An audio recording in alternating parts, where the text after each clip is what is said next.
Meus irmãos, primeiramente eu quero agradecer ao reverendo André Silvério pela gentileza de me convidar para falar no seu departamento. Amanhã eu vou ter que agradecer a mim mesmo por ele me convidar. Vai ser um tanto constrangedor. Reverendo, muito obrigado, é uma satisfação participar da conferência teológica, sempre com temas desafiantes, e ainda mais depois de uma bela palestra que ouvimos ontem, e certamente todos nós fomos muito instruídos e edificados. Bom, o nosso tema é o Concílio de Nicéia e a pregação integral do Evangelho. Eu vou tentar abreviar algumas coisas, mas eu vou fazer mais isso na segunda parte, quando eu ver até onde eu pude andar aqui com meus slides, tá bom? Então, como eu faço em geral em aula, eu começo com uma pausa para pensar. E começo com John Piper. Até que a leitura está legal, porque aqui a letra está um pouco menor. Eu acho muito significativo o que ele diz. Teologia ruim machuca as pessoas. Mais cedo ou mais tarde, um pensamento errado sobre Deus leva a uma crença errada. Uma crença errada leva ao enfraquecimento da vida moral, espiritual e, por fim, à condenação. Quanto mais perto os pensamentos errados atingirem a centralidade da doutrina de Deus, sua perfeição pessoal e seus caminhos salvadores, mais cedo ou doloroso será o pagamento. É um livro dele antigo, que ele editou, Teísmo Aberto. Uma bela observação, embora aqui o contexto em que ele esteja falando é sobre soberania de Deus, governo de Deus. Depois, Calvino. Tão logo tenhamos deixado Cristo, nada mais teremos, senão os ídolos de nossa fabricação. Porém, em Cristo, nada há, senão o que é divino e que nos mantém em Deus. É o comentário de João 14:11. Até eu explico metodologicamente, eu coloco o versículo bíblico. Para quem não foi meu aluno ainda, é o comentário que em qualquer língua você acha, basta procurar João 14:11. E Herman Bavinck. A plenitude do ser de Deus é revelada nele. Ele não apenas nos apresenta o Pai e nos revela seu nome, mas ele nos mostra o Pai em si mesmo e nos dá o Pai. Cristo é a expressão de Deus e a dádiva de Deus. Ele é Deus revelado a si mesmo e Deus compartilhado a si mesmo. E, portanto, ele é cheio de verdade e também cheio de graça. Aqui a teologia sistemática nada mais é do que um resumo da teologia sistemática do Bavinck. Introdução. Quando nós trabalhamos com teologia, lidando com as escrituras sagradas, o que consideramos ser o registro infalível da palavra de Deus, e nós não podemos sair disso, nós trabalhamos teologia dentro dessa esfera. Nós buscamos informação na história, nós conhecemos a filosofia, conhecemos outras áreas, mas na realidade elas servem de auxílio para compreender alguns aspectos das Escrituras no que mantém um diálogo com tais áreas. Então, trabalhar com as Escrituras, deve causar em nós um reverente temor. Por outro lado, nós temos um grande conforto trabalhar com teologia. É que nós cremos na ação do Espírito Santo que nos ilumina, que nos conduz à palavra e nos permite compreendê-la adequadamente, genuinamente, ainda que não exaustivamente. Nós podemos conhecer a palavra cada vez mais e pode ser um texto que você já pregou tantas vezes e alguém vem e fala e mostra uma outra perspectiva que você não tinha pensado naquilo ainda. Outro dia tinha um amigo meu me visitando, ele não é pastor, ele mostrou uma perspectiva de Jó, de um texto. Eu falei, puxa, eu gravei 140 devocionais em Jó e não tinha observado esse ponto que você falou. E é assim mesmo, a palavra de Deus, ela é muito rica. Então, cabe a nós submeter o nosso juízo e entendimento à verdade de Deus, conforme ela nos foi dada, conforme foi nos concedida pelo Espírito Santo. Por isso que todo trabalho nosso exegético, sem o Espírito, será em vão. A genuína exegese tem como pré-requisito fundamental a oração e o espírito de dependência de Deus. Toda a teologia começa e continua sendo um diálogo com Deus. Antes de supostamente dialogar com a cultura, você dialoga com Deus.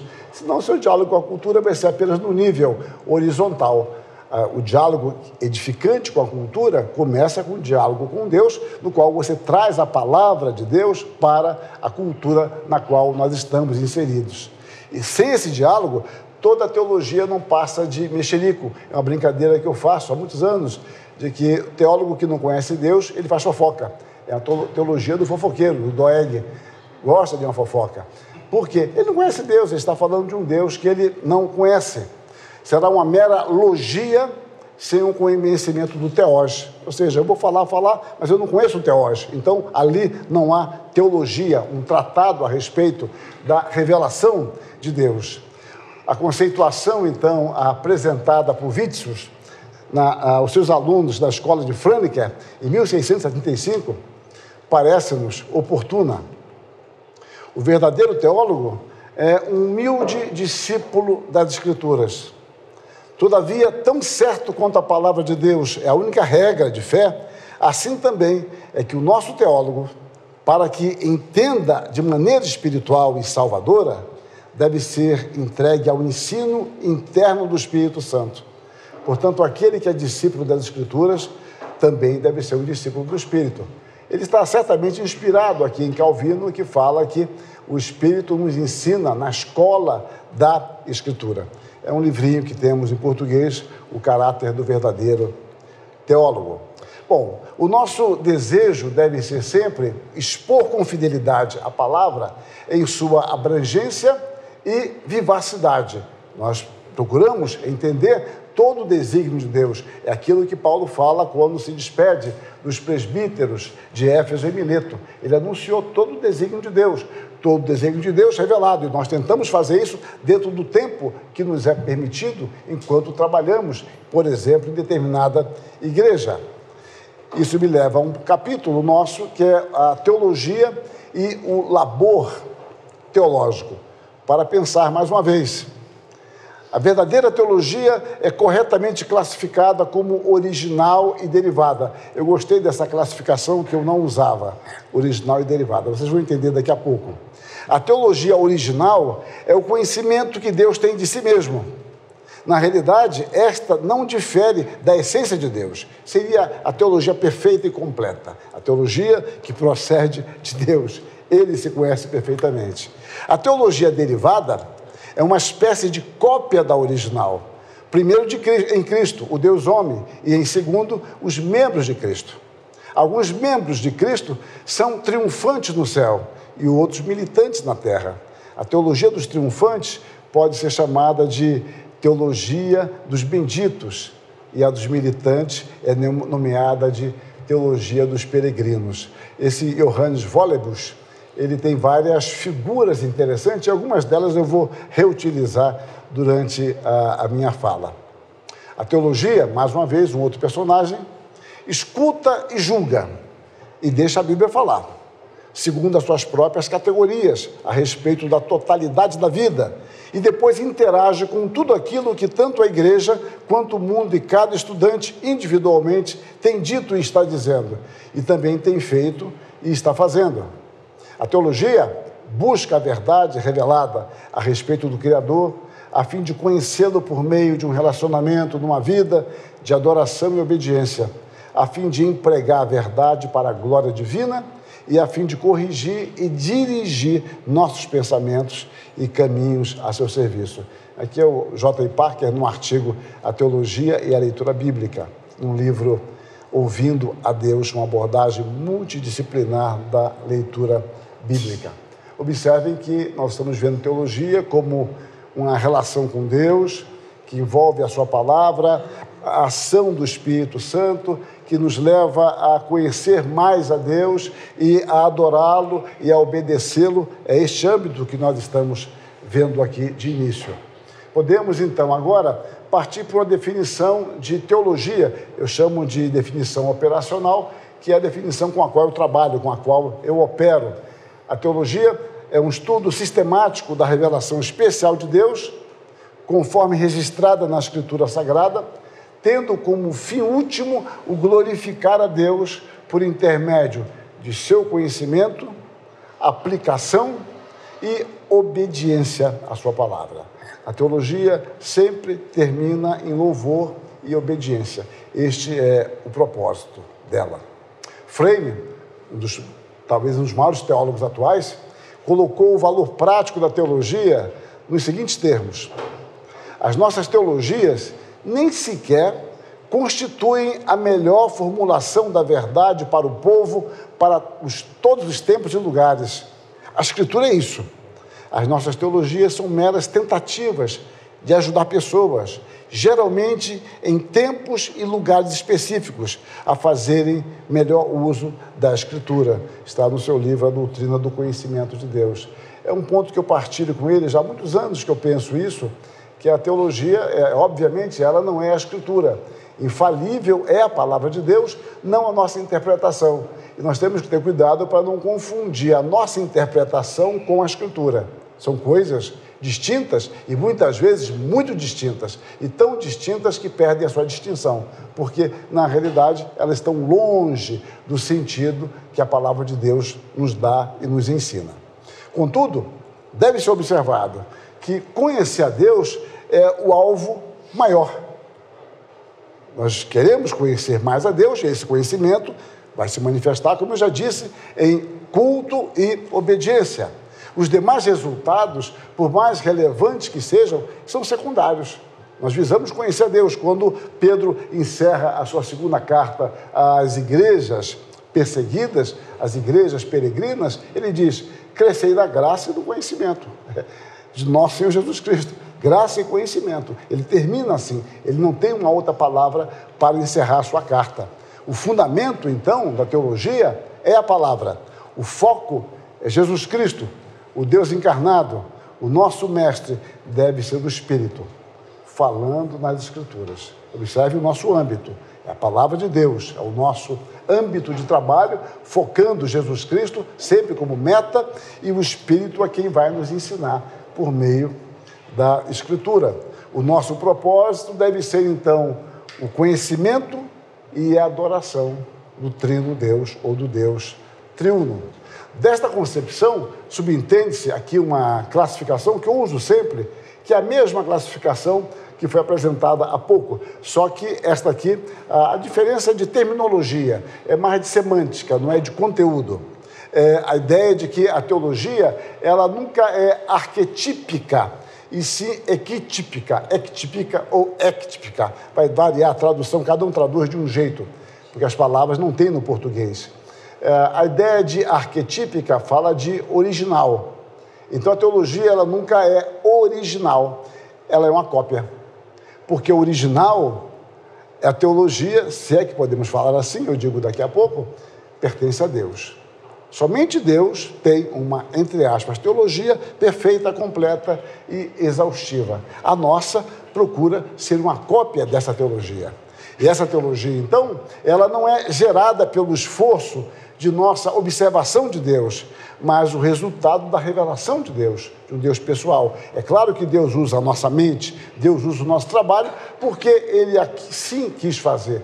Mas a teologia parte, a compreensão parte sempre de Deus. Sem a revelação de Deus e sem a iluminação de Deus, nós jamais conheceríamos a Deus e nem sequer negaríamos a Deus, porque nós jamais teríamos uma compreensão da presença ou da ausência de Deus. Então, conhecer a Deus sempre é uma questão da graça.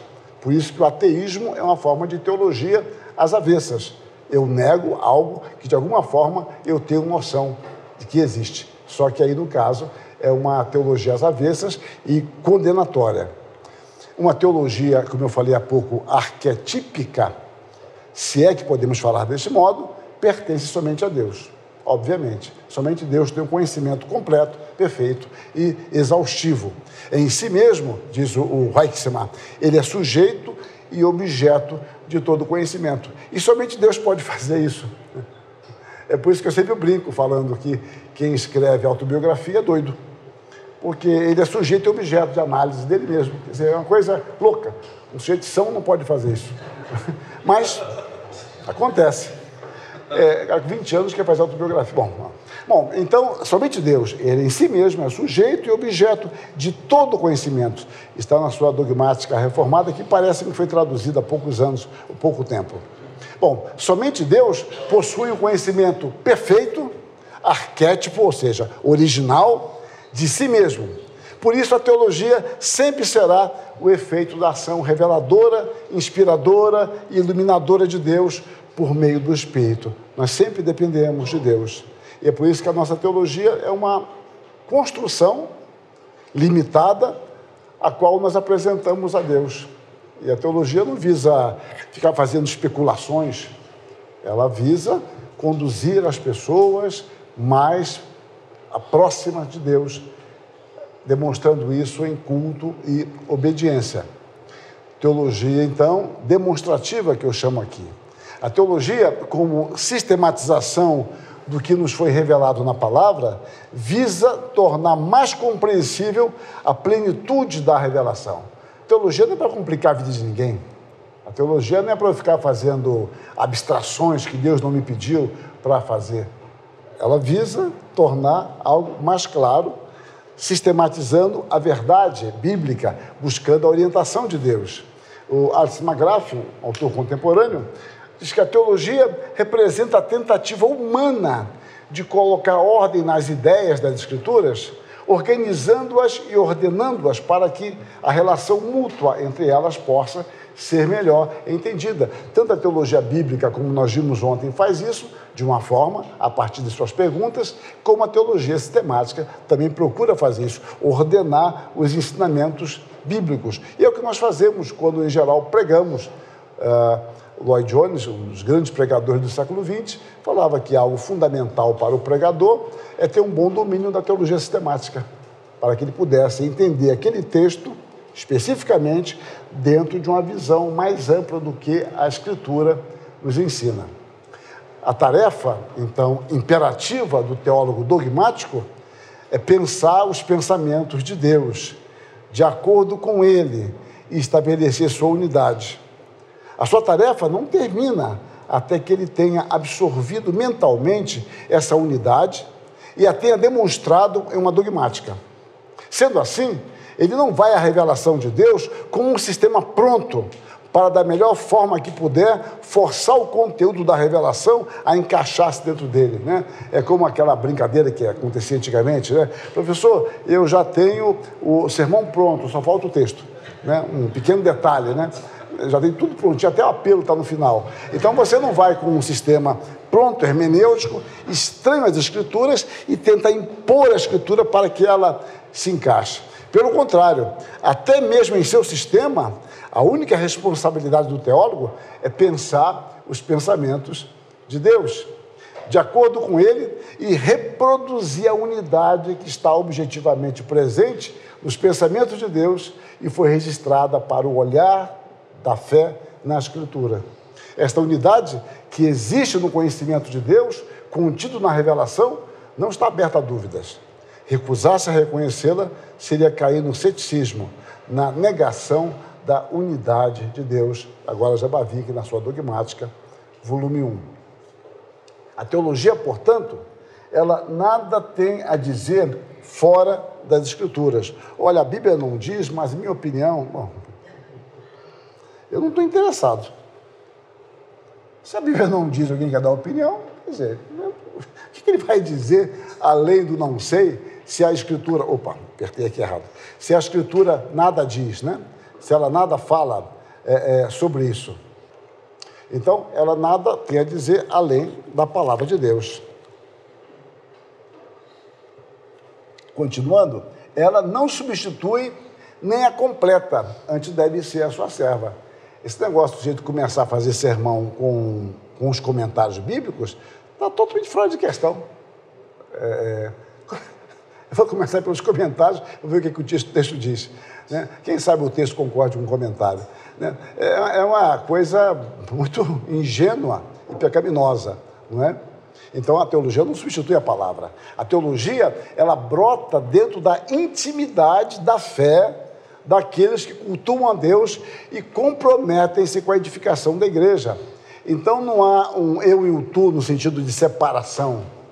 Nós estamos sendo edificados, aprendemos e somos muitas vezes muito mais edificados do que a igreja pelo tempo que nós passamos com aquele assunto. Somos exortados, somos consolados, né, disciplinados por esta palavra que nós transmitimos, e nós não fazemos um serviço meramente profissional. Nós somos servos de Deus, que também fala a palavra de Deus que foi dita antes a nós, porque antes de um tu há um eu, né? Deus fala a cada um de nós. A teologia tem a ver, portanto, com o nosso pensar, falar e viver. Desse modo, a teologia sempre será demonstrativa existencialmente, ou seja, a teologia vai ser vivida, vai ser algo presente, ou pelo menos deve ser algo presente em nossa cotidianidade. Teologia finita de peregrinos. A nossa teologia, então, ela é sempre limitada e finita. Eu sempre digo isso, eu creio que o sistema reformado é o sistema mais completo que temos de teologia, mas é limitado e finito. Eu sempre digo isso. No céu seremos corrigidos muitas coisas. O que é? Não sei, se eu soubesse. Eu já estaria lá, né? Então, mas a nossa teologia, ela pode, mais abrangente que seja. Isso é magnífico. Nos estimula a uma humildade, não a arrogância. Ficar debatendo na internet, com programas bestas, vejam só os campos. Quer dizer, é umas bobagens que não leva ninguém a lugar nenhum. Só arrogância, petulância, é uma coisa... Bom, vamos lá. Limitação e finitude não são pecados, mas devem nos dar consciência de nosso campo possível de ação e o senso de criatura. Nós somos criatura, nós não somos Deus. Nós somos limitados, independentemente do pecado. Se Adão e Eva não tivessem pecado, eles conheceriam muito mais sobre Deus do que nós em alguns aspectos. Em alguns aspectos, não em tudo. Nós conhecemos hoje mais aspectos de Deus do que Adão e Eva, porque se eles não tivessem pecado, eles não necessitariam visualizar a misericórdia. Nós precisamos. Então, em termos de misericórdia, a gente é especialista. Mas em fazer o bem ao próximo, nós somos aprendizes. E certamente eles estariam ano-luz na frente de nós. Bom, vamos lá. Portanto, toda a teologia, ela não é um edifício completo em todas as suas partes. Antes, é uma tentativa humana de aproximação fiel das Escrituras, rogando a indispensável assistência do Espírito. Eu sempre digo que esse texto, Salmo 119, 18, é a oração do exegeta cristão: desvenda os meus olhos para que eu contemple as maravilhas da tua lei.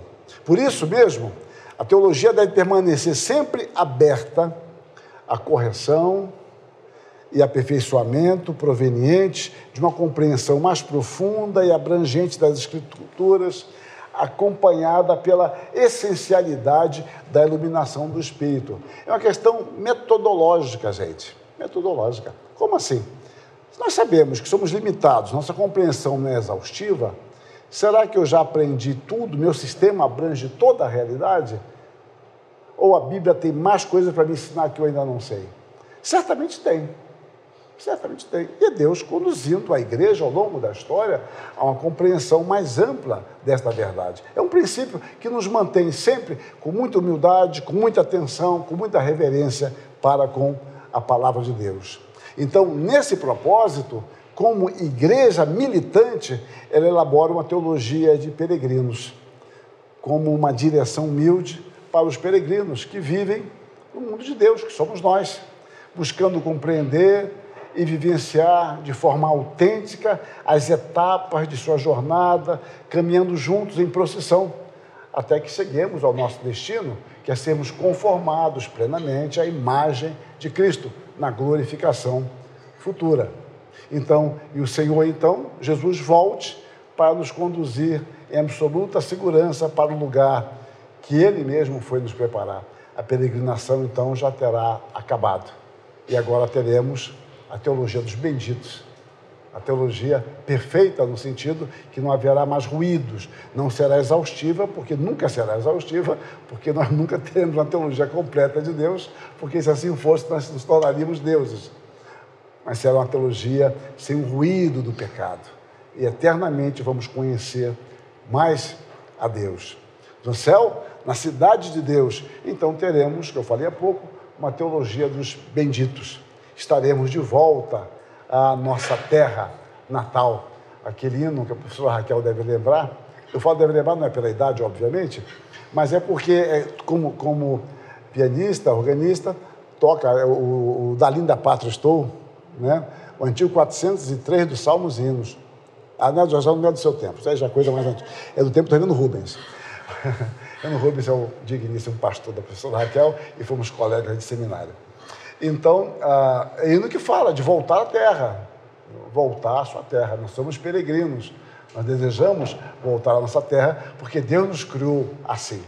Bom, por isso, quanto mais bíblica, exegética e teológica for, será mais profunda e relevantemente pastoral. Nós não podemos fazer essa dicotomia.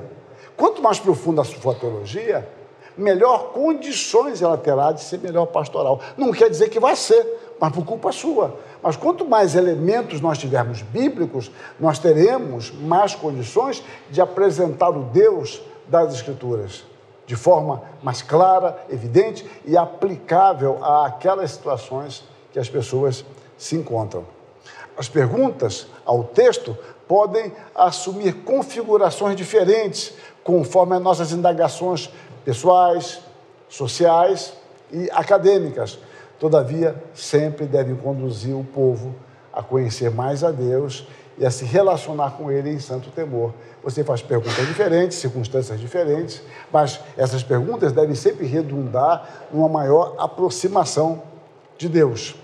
Ainda que, então, descendentes de Adão e Eva, nós já não estamos mais no Éden.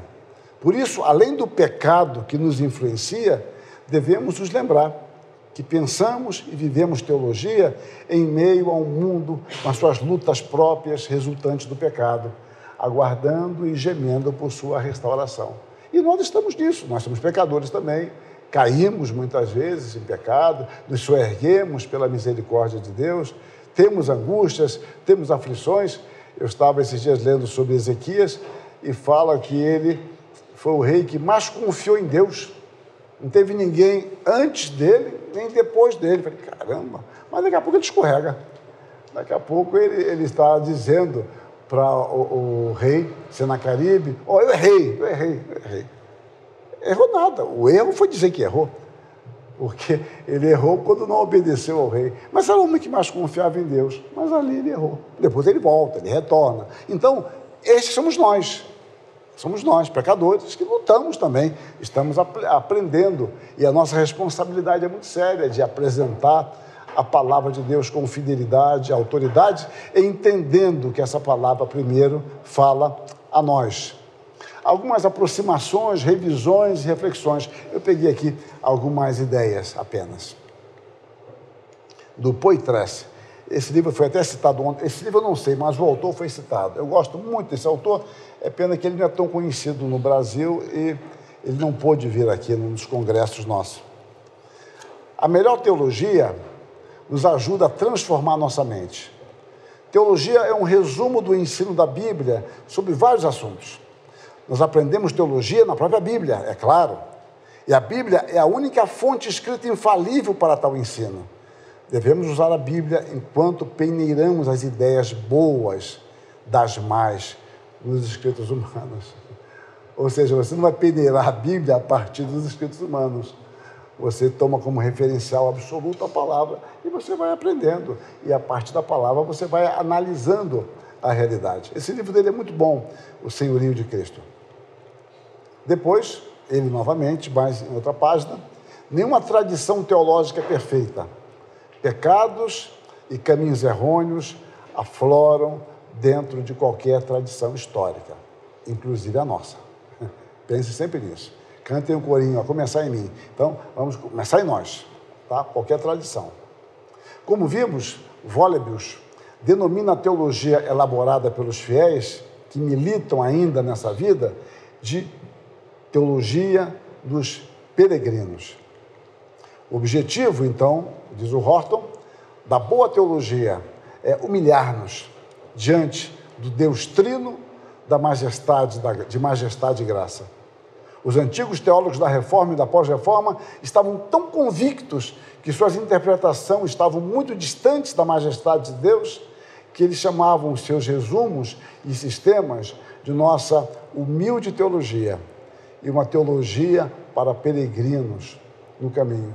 Bonito isso, né? Na obra do Horton, é que a gente é tentado a falar assim, tudo que você pode saber sobre Deus, 10 páginas. Então, os nomes pomposos às vezes, né? Muito pomposos. Teologia como serva da igreja. A teologia é serva da igreja, chama atenção corretamente o McGrath. Este serviço só será relevante se ela for serva da palavra. Se a teologia não for serva da palavra, ela não poderá prestar serviço à igreja. Ela não prestará um serviço relevante à igreja. Nós, como pastores, poderemos ter vários títulos, vários conhecimentos, mas se nós não expusermos a palavra, a nossa utilidade é mínima, quem sabe para alegrar um auditório carente de uma palavra erudita, ficar debatendo, provar nossa erudição, ficar discutindo sobre Clark e o outro lá. Então, quem é quem? Em geral, me cansa as perguntas que me fazem sobre isso quando eu ando por aí. Eu falo, nem sei quem são. Eu sei o que Paulo disse. Bom, então, é um negócio pressupôs de Salim, né? Gente, expõe a palavra. Os outros dão nome. Não se preocupe com os nomes. Expõe a palavra. E as pessoas vão classificando você. Elas que se lasquem classificando. Você está expondo a palavra de Deus. Eu sou de tal escola. Eu sou de Apolo. Tá? Você é de Beelzebub, cara. Que de Apolo? Quer dizer, então, é igual que lá em João 8, né? Nós somos filhos de Abraão. Que nada, vocês são filhos do capeta. São filhos do diabo. Filho eticamente. Eticamente, o que eles queriam fazer era algo que Satanás faria, não que Deus faria. Então, nós dispomos a palavra. Este serviço será relevante se antes a teologia for serva da palavra. Se nós não formos servos da palavra, meus irmãos, não adianta. Nós não serviremos para nada como pastores, como ministros da igreja. O teólogo deve ser um servo da palavra. Eu sempre chamo a atenção em sala de aula para esse texto de Atos 6,4, quando os apóstolos promoveram a eleição dos diáconos e falam que eles iriam servir a mesa e os apóstolos iam servir a palavra. É porque a tradução não aparece diácono, aparece ministrar. Mas eles estão dizendo, olha, vocês vão ser diáconos da mesa, nós vamos ser diáconos da palavra. É isso que Atos 6,4 está dizendo. Nós somos diáconos da palavra, lutando contra o nosso orgulho natural, que rejeita este modelo, nos colocando como Senhor. É o que Pedro fala em 1 de Pedro 5, como deveria ser o pastorado, como modelos, não como dominadores. A gente rejeita isso, porque nós queremos ser líderes de uma forma diferente. A grande virtude de quem serve é ser encontrado fiel. Quando Paulo fala isso em 1 Coríntios 4:2, ele está falando sobre os mordomos, e o mordomo era, na realidade, aquele que cuidava da economia da casa. É dali que vem a palavra economia, né? O economos, economia, economos e tal, e veio ecologia dali também, forçadamente, mas veio dali. Bom, então, o que competia o mordomo? Ele cuidava da despensa. E esse mordomo, ele passava uma pressão muito grande, porque para os senhores dele, era um escravo. Mas para os escravos, ele era um privilegiado. Então, olhavam como um privilegiado, mas ele era um escravo. Eu lembro que quando eu estava na vida militar, eu trabalhei algum tempo na sargenteação. Sargenteação, nem sei se existe isso ainda, é a alma de uma companhia em termos de escala de serviço. E todo mundo queria saber a escala de serviço.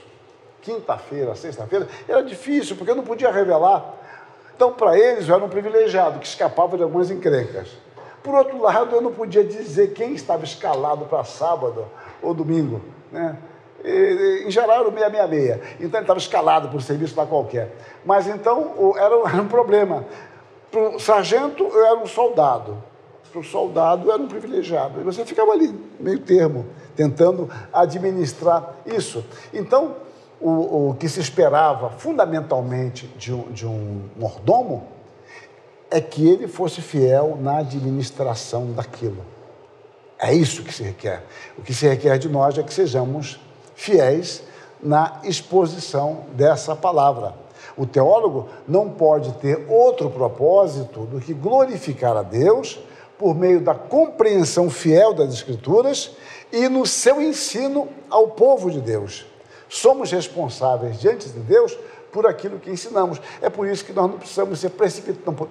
Não podemos ser precipitados. É preciso cautela. Eu sempre falo isso. Você consegue levar o povo para uma besteira, mas você não consegue trazer de volta. Nunca.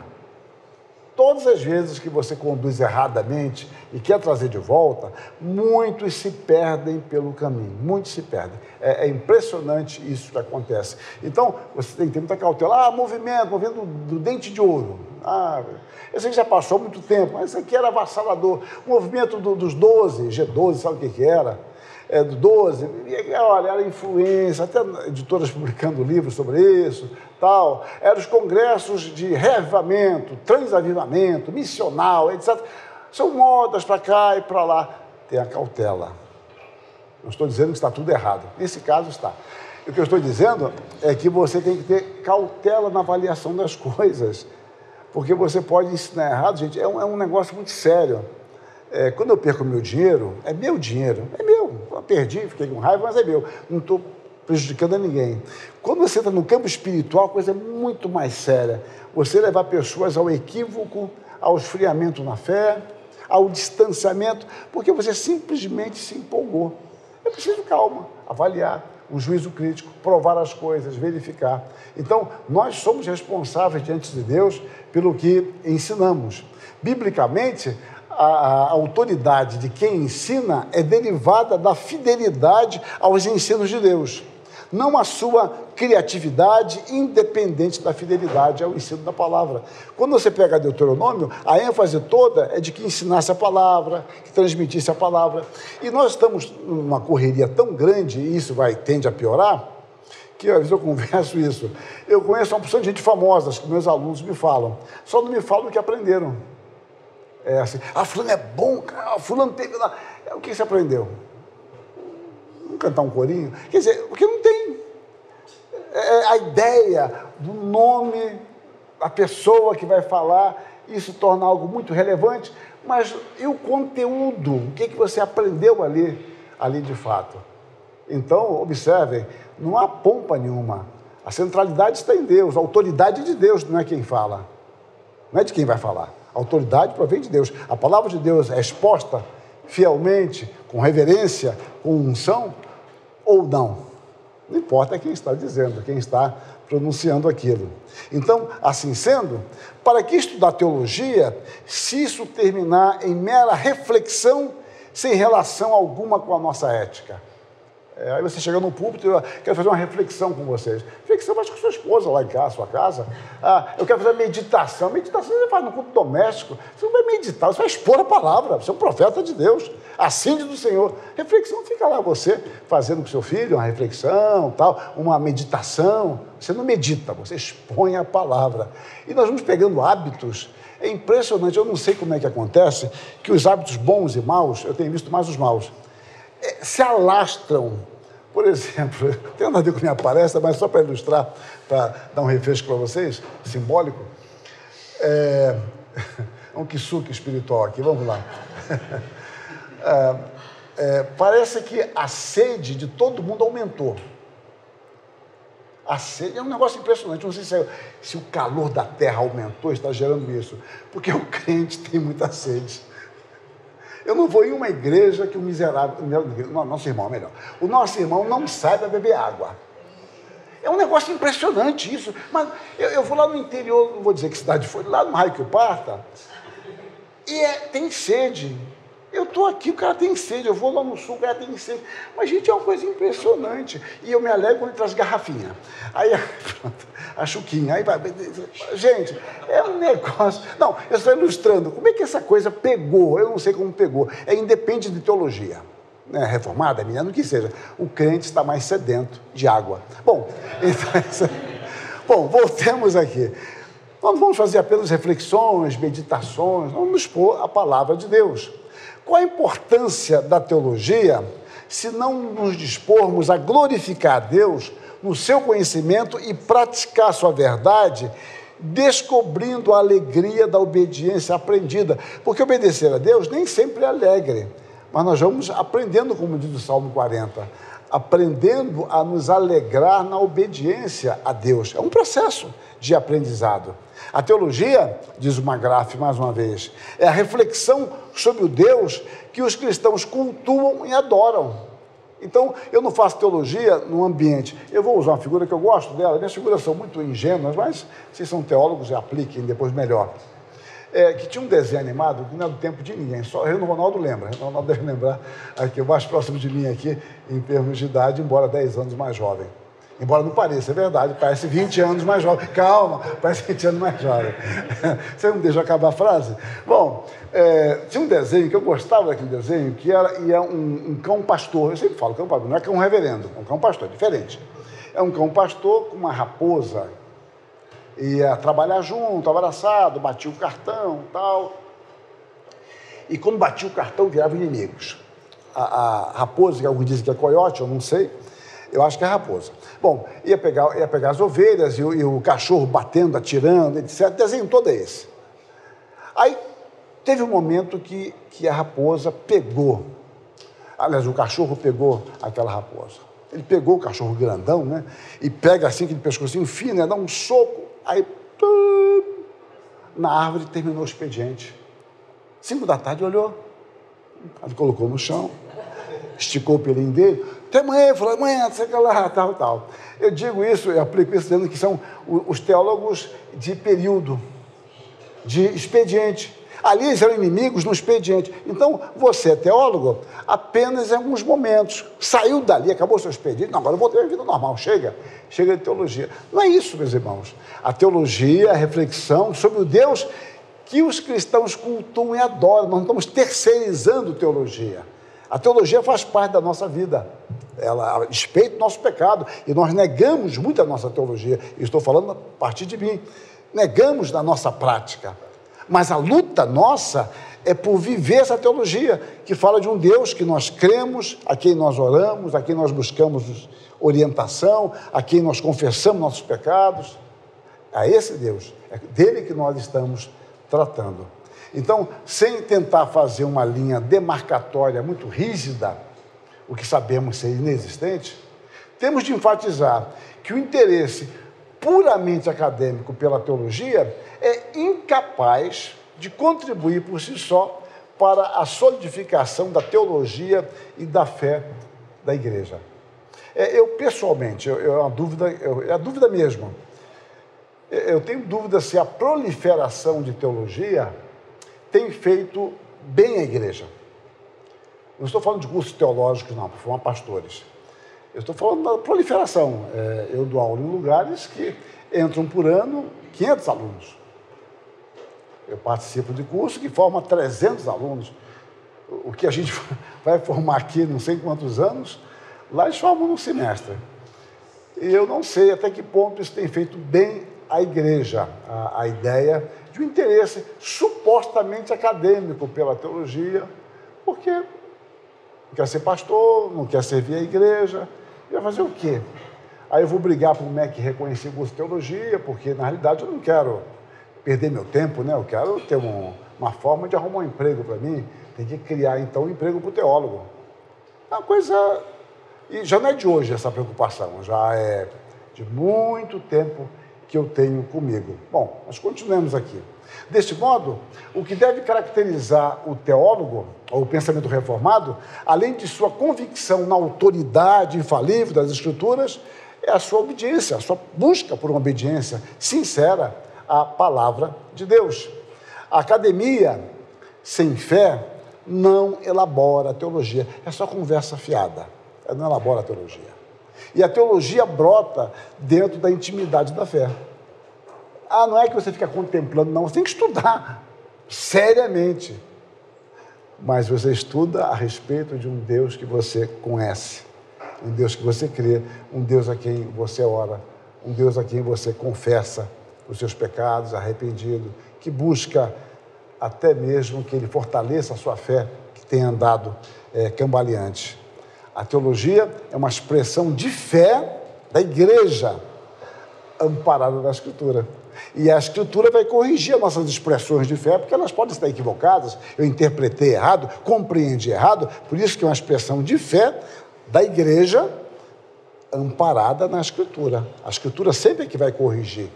A Confissão de Fé de Westminster é muito sábia, quando ela, no capítulo 1, seção 10, ela não chama a autoridade final para ela.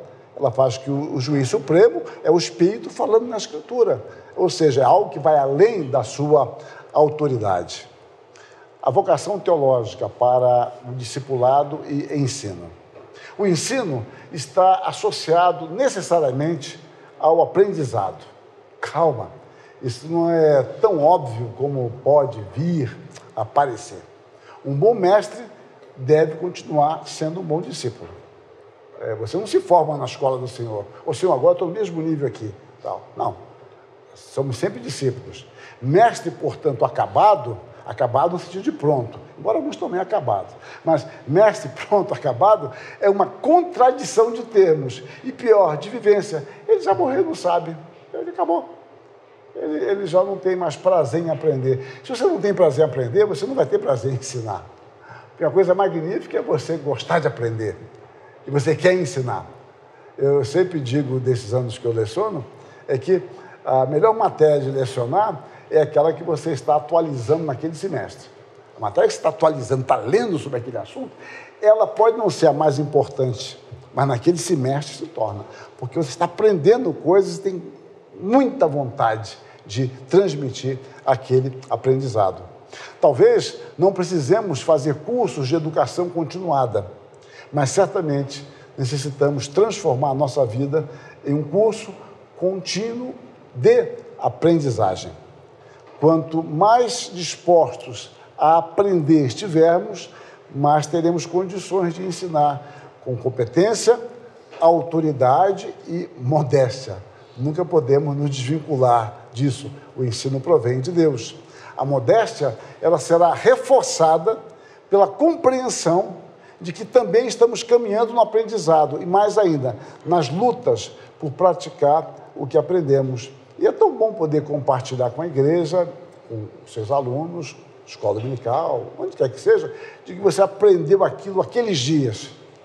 Olha, eu nunca tinha pensado nisso, esse dia eu estava pensando nisso, e as pessoas vão entendendo que você não é um cara completo, você está transmitindo algo que você aprendeu. E, para sua surpresa, alguém já tinha pensado nisso antes de você. Mas você aprendeu agora. Bom, aprendeu agora, ótimo, aprendeu agora. Mas você está em formação, você está caminhando também. Assim, ainda que por vezes em níveis diferentes, estamos todos aprendendo.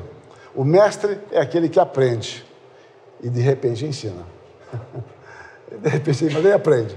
Tem que ser um ótimo discípulo. Nós não seremos jamais bons mestres, e quando eu falo mestres, pastores, pregadores, se não formos bons discípulos.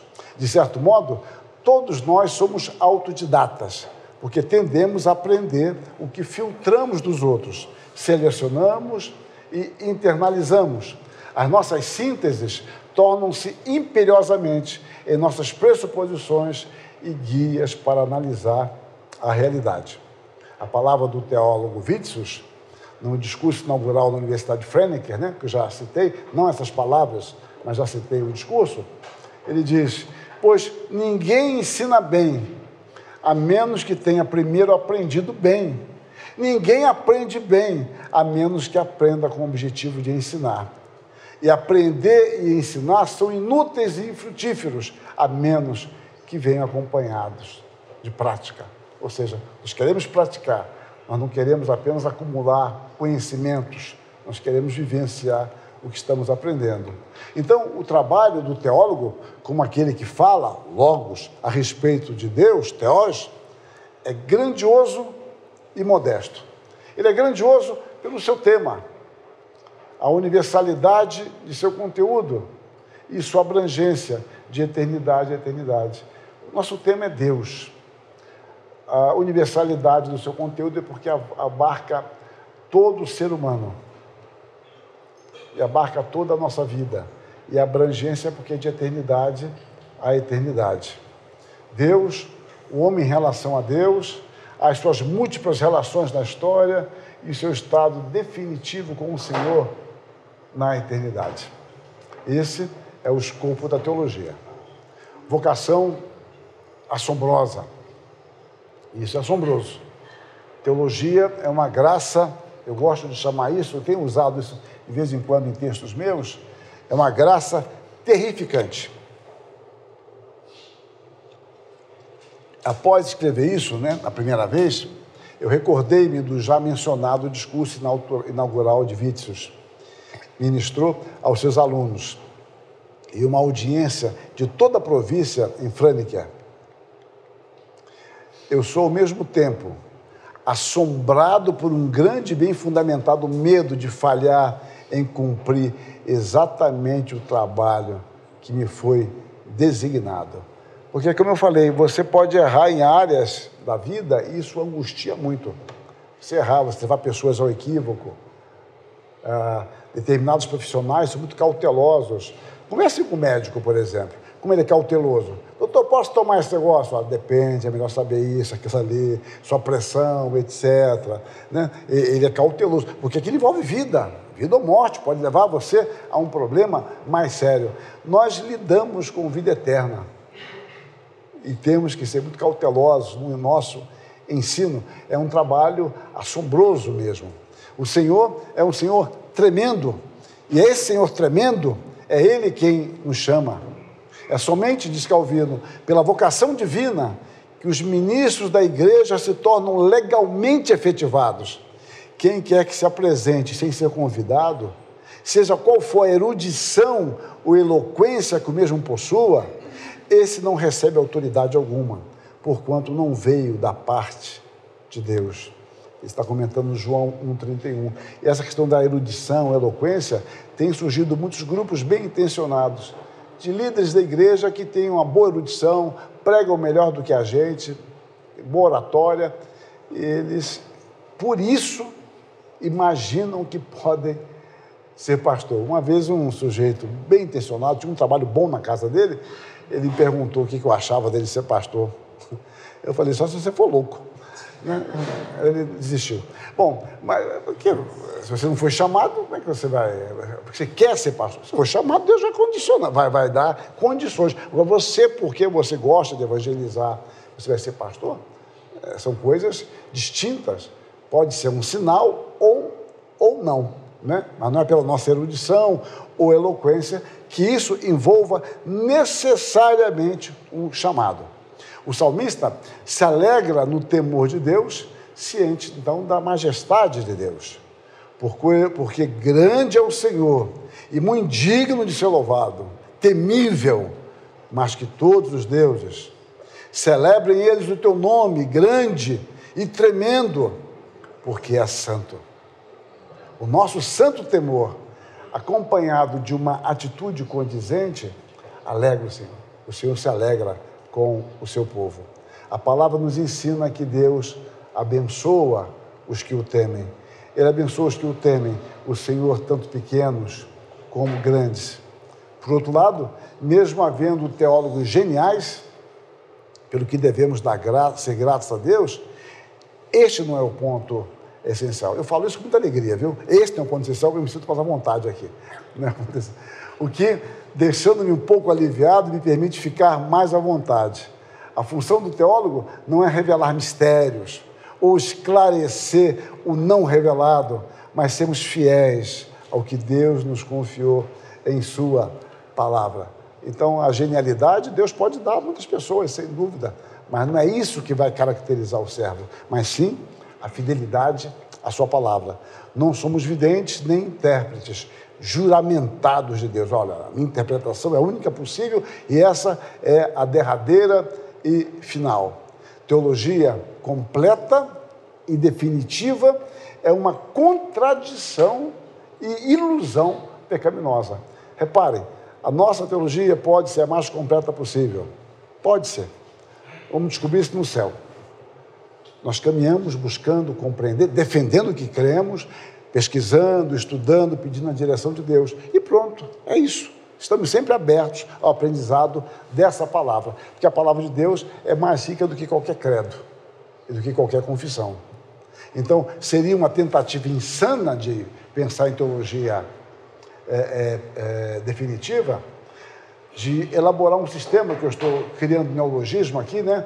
Ego fundacional. O seu ego é o fundamento, o ego fundante daquele sistema, ou todo referente, tudo parte de mim, ou pan-ego referente final. São 3 termos aqui que ninguém vai usar nunca mais. Não usa um sermão, não, 3 divisões. Qual é o tema? Começar em mim. Qual o texto? Vai, Macabeus. Tá? E vão dizer que aprendeu na Semana Teológica, viu? Bom, os possíveis extremos da univocidade e da equivocidade são perigosos pelas suas também possíveis consequências indesejadas. O racionalismo, você achar que sua razão abrange toda a realidade, ela é a palavra final, então há uma única forma de ver. E o ceticismo, já que as coisas são equívocas, é algo muito preguiçoso, né? Eu não tenho compromisso com nada. Tudo é mutável, então eu não sustento coisa nenhuma. O ceticismo, em geral, é a atitude do preguiçoso intelectual. Palmilhar honesta e sinceramente pelo caminho construtivo do dogmatismo crítico sempre é um desafio em qualquer área. O que eu chamo de dogmatismo crítico? É que você firma uma posição. Você crê na verdade, você crê que alcançou a verdade, que esta é a verdade bíblica, que nós devemos ensinar, mas nós estamos sempre dispostos a reexaminar as Escrituras, sempre. As Escrituras que se constituem na palavra final. Afirmamos a verdade, mas mantemos sempre atentos a um voltar à palavra de Deus. É importante aprender e não amar pensar sozinho, orgulhando-se de suas conclusões diferentes, né? Pessoas que gostam de escandalizar, criar celeuma, viram até os olhos e tal. Para quê? Nós não devemos orgulhar de conclusões diferentes aqui entre aspas, né? Porque você vai ver que isso é diferente, já foi dito há 1.500 anos. Acontece, né? Não vou citar exemplos porque ficaria chato. Mas, ao mesmo tempo, é necessário que tenhamos a dignidade e honradez de que, quando estivermos convencidos de um ensinamento bíblico, não temer pensar sozinho, ainda que permaneçamos abertos a um exame constante de nossa posição.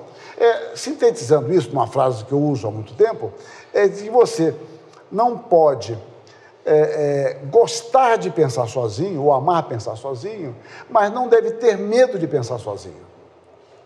São coisas distintas. Você não ama pensar sozinho. Eu tenho prazer em ser diferente. Não.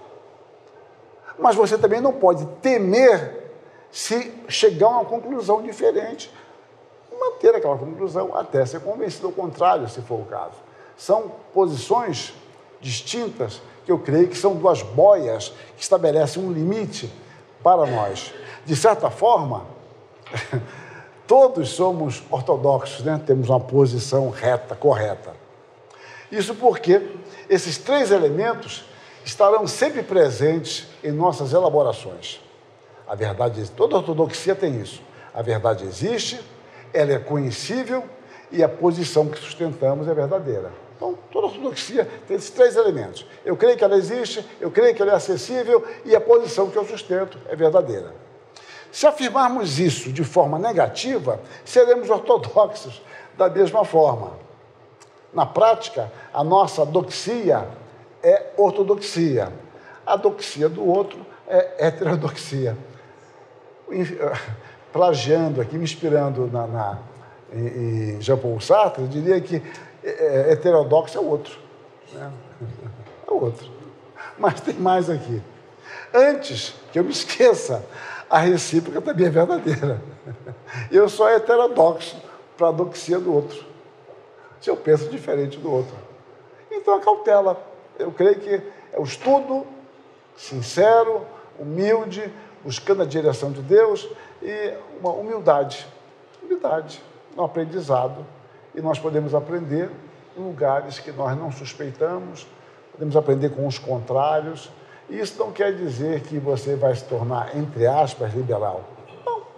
Você, pelo contrário, as experiências que eu tenho observado é de muitos de nós que tiveram formação bastante liberal se tornaram até mais conservadores, pelo estudo mais sério, um território minado, foi obrigado a fundamentar melhor a sua fé.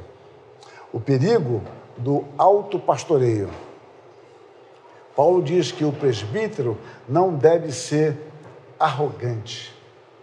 E lá em Tito 1,7. A ideia de ele não deve ser obstinado, arbitrário em sua própria opinião, teimoso, arrogante, pretensioso. Descreve o homem que se recusa a ouvir os outros, mantendo-se irredutível nas suas verdades, que privilegiam os seus interesses, em detrimento dos direitos, sentimentos e necessidades dos outros. A palavra também aparece aqui em 2 de Pedro 2,10 e na Septuaginta. Tal pessoa é insuportável, justamente porque crê piamente na suficiência e abrangência de seu julgamento, não estando disposta a aprender com os demais, sendo o mestre onisciente de si mesmo. O arrogante, como mestre de si mesmo, se basta. A vã confiança é um antecedente causativo da arrogância. Eu não quis transcrever, que era um texto muito grande, mas sugiro a vocês verem o sermão de Calvino sobre Tito 1,7. Eu ia transcrever, mas era muita coisa e não daria tempo.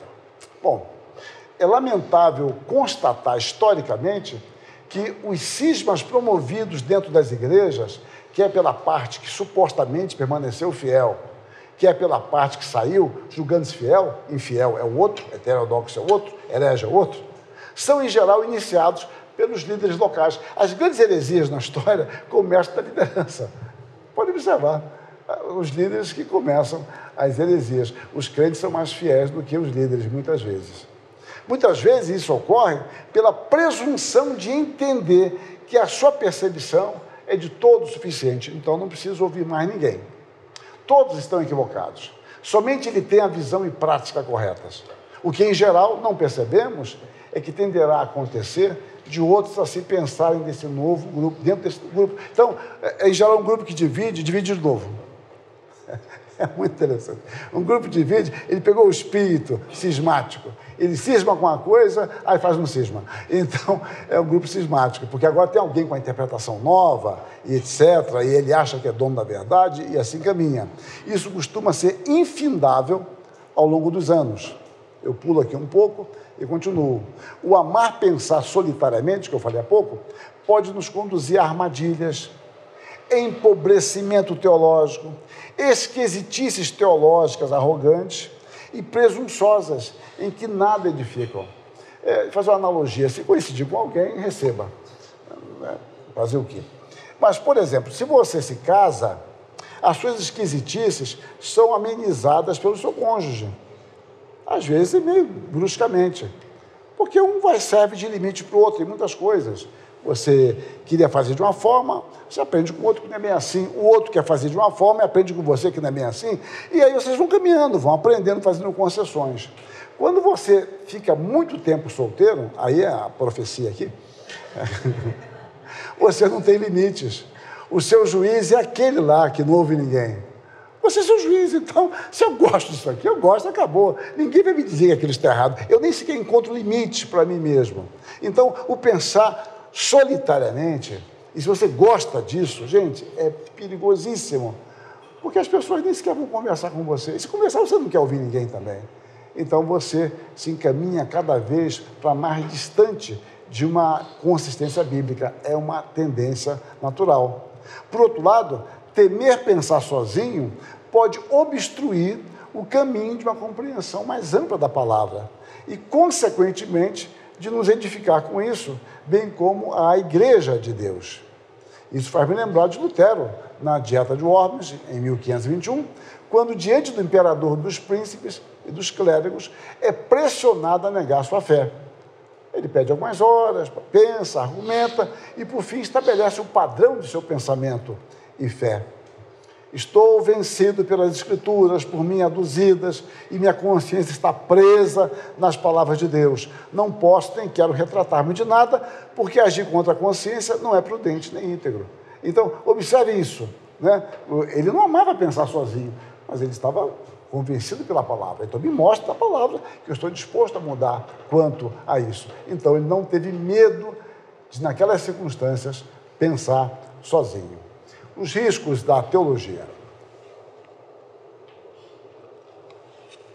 A teologia, ela é sempre descritiva das Escrituras, esforçando-se por relacionar as partes com um todo, a fim de alcançar, por graça, um conhecimento mais completo e exaustivo, repare, mais exaustivo, mais completo, mas nunca totalmente, do que Deus nos confiou em sua palavra.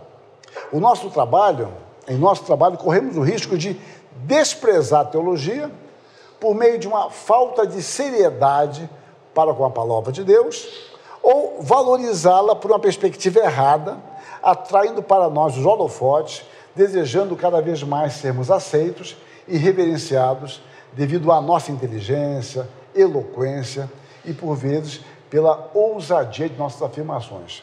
Eu falo isso há muitos anos, que eu aprendi com o apóstolo Paulo, está lá em Timóteo, que a ignorância é atrevida, né?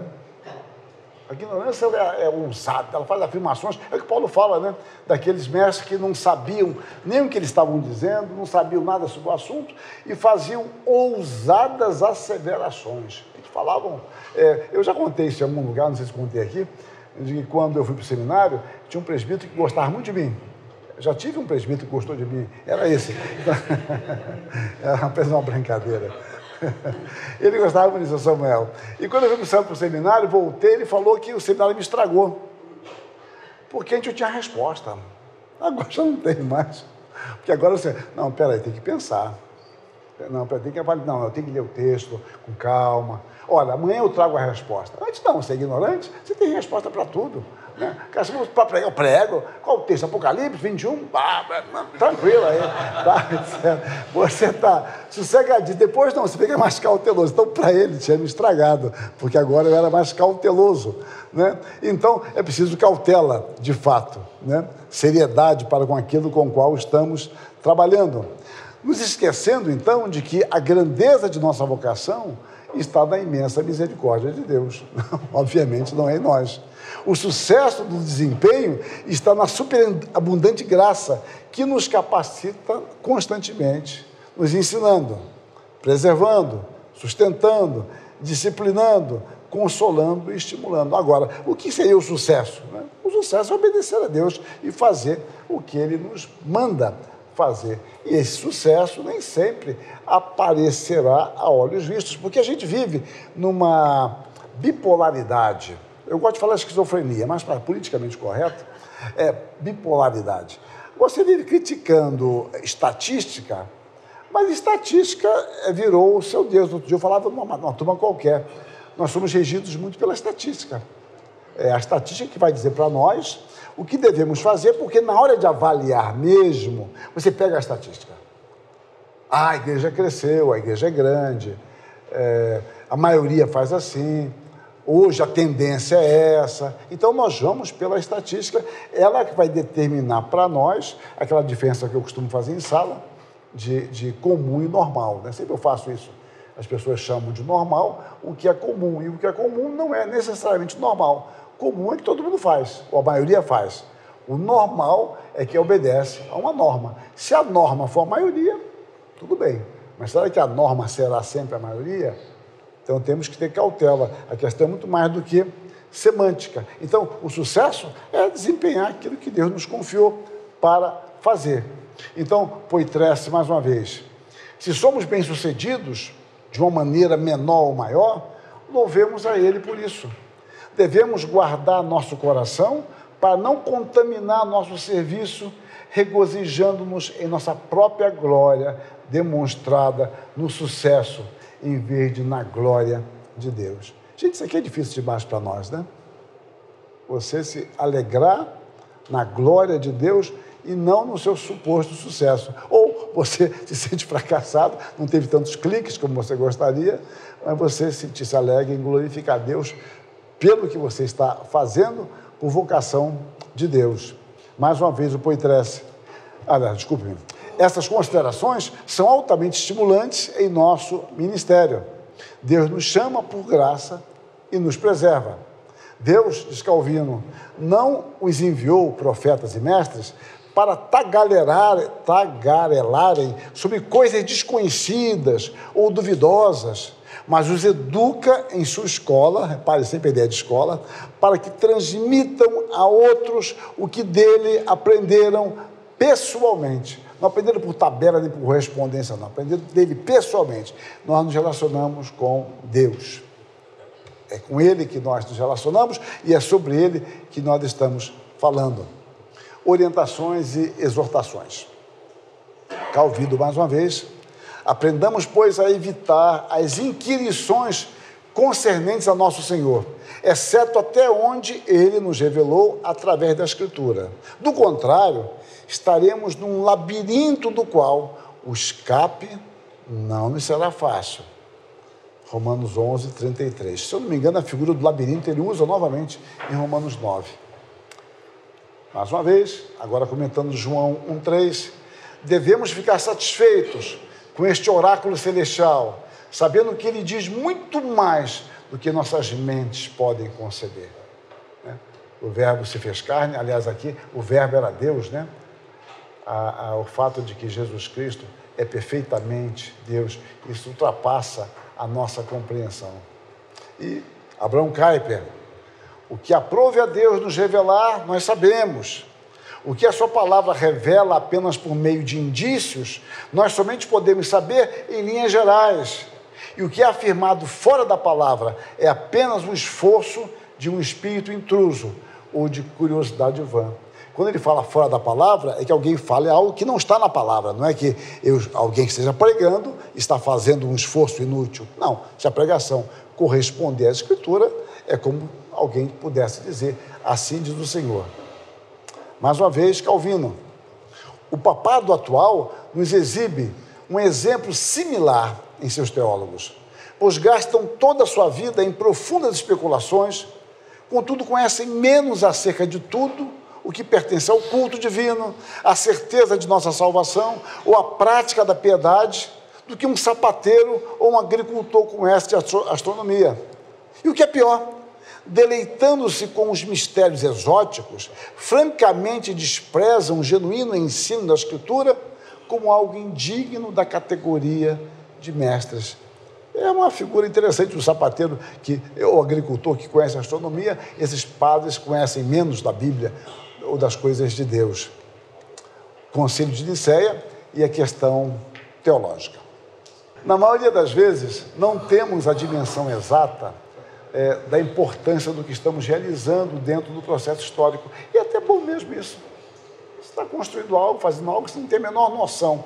E entregue os frutos a Deus, né? Trabalhe e entregue os frutos a Deus, é o que falava Lutero. Creio que esse foi o caso dos conciliares de Nicéia. Até o quarto século da era cristã, as decisões conciliares tinham uma representação e alcance apenas local. Eram representações de igrejas locais, regionais, problemas locais que eles tentavam resolver. Acompanho aqui o Tanner em sua intuição de que o primeiro concílio ecumênico porque juntavam as igrejas do Oriente e do Ocidente, e Nicéia foi o primeiro. Então, de que o primeiro concílio ecumênico pode ser considerado como a abertura de um novo capítulo na história da igreja, notadamente na história dos credos. Os credos anteriores possivelmente estavam mais relacionados, como eu falei há pouco, aos catecúmenos, à doutrina, ao ensino da fé na igreja local. O de Nicéia era mais para os bispos, ou seja, agora você está apresentando uma doutrina que vai ser discutida, tratada, que vai servir de base para a igreja, tanto no Oriente como no Ocidente. O credo niceno primitivo, eu falo niceno primitivo porque depois ele foi mais tarde revisado e ampliado, passou a ser chamado de niceno constantinopolitano. Né? Mas então o credo niceno primitivo foi elaborado no primeiro concílio ecumênico de Nicéia, 325, atual cidade de Iznik, na Turquia, na Bitínia, no ano 325. Este concílio teve uma representação significativa das igrejas do Oriente, pouquíssimo do Ocidente. O forte foi o Oriente. Mais de 250, 300 ou 318. Por que eu estou colocando isso? É porque os próprios documentos da época, historiadores da época, cada um apresenta um dado, não se tem certeza sobre isso. Mas ficou tradicional falar o concílio dos 318 bispos, mas ninguém sabe quantos estavam ali. cerca de 1/6 de todos os bispos. Estima-se a existência de 1.800 bispos em toda a igreja à época. O concílio foi convocado e subvencionado pelo imperador Constantino, quem presidiu a sessão inaugural, fazendo um discurso sobre o perigo da dissensão dentro da igreja. A questão do Constantino I não era teológica, a questão era manter a paz no seu governo, e ele sabia que manter a paz na igreja era fundamental para isso. Tendo também, ele vai ter uma ampla participação no decorrer do concílio, visando tratar da questão ariana que prejudicava a união da igreja e, consequentemente, do império. O concílio, depois de amplo debate, declarou a igualdade essencial entre o pai e o filho, porque essa era a questão. Os ensinamentos de Ário foram condenados e ele foi deportado para o Ilírico. A principal conquista do concílio foi a formulação do credo niceno. E esse próprio credo, existem coisas tremendas de discussão, questões literárias, eu não sei se alguém vai tratar sobre isso, porque nós não temos as atas desse concílio. Nós temos testemunhos de historiadores da época, depoimento de outro, mas as coisas nem sempre batem bem. E a documentação, a melhor tradução, isso é uma discussão muito longa.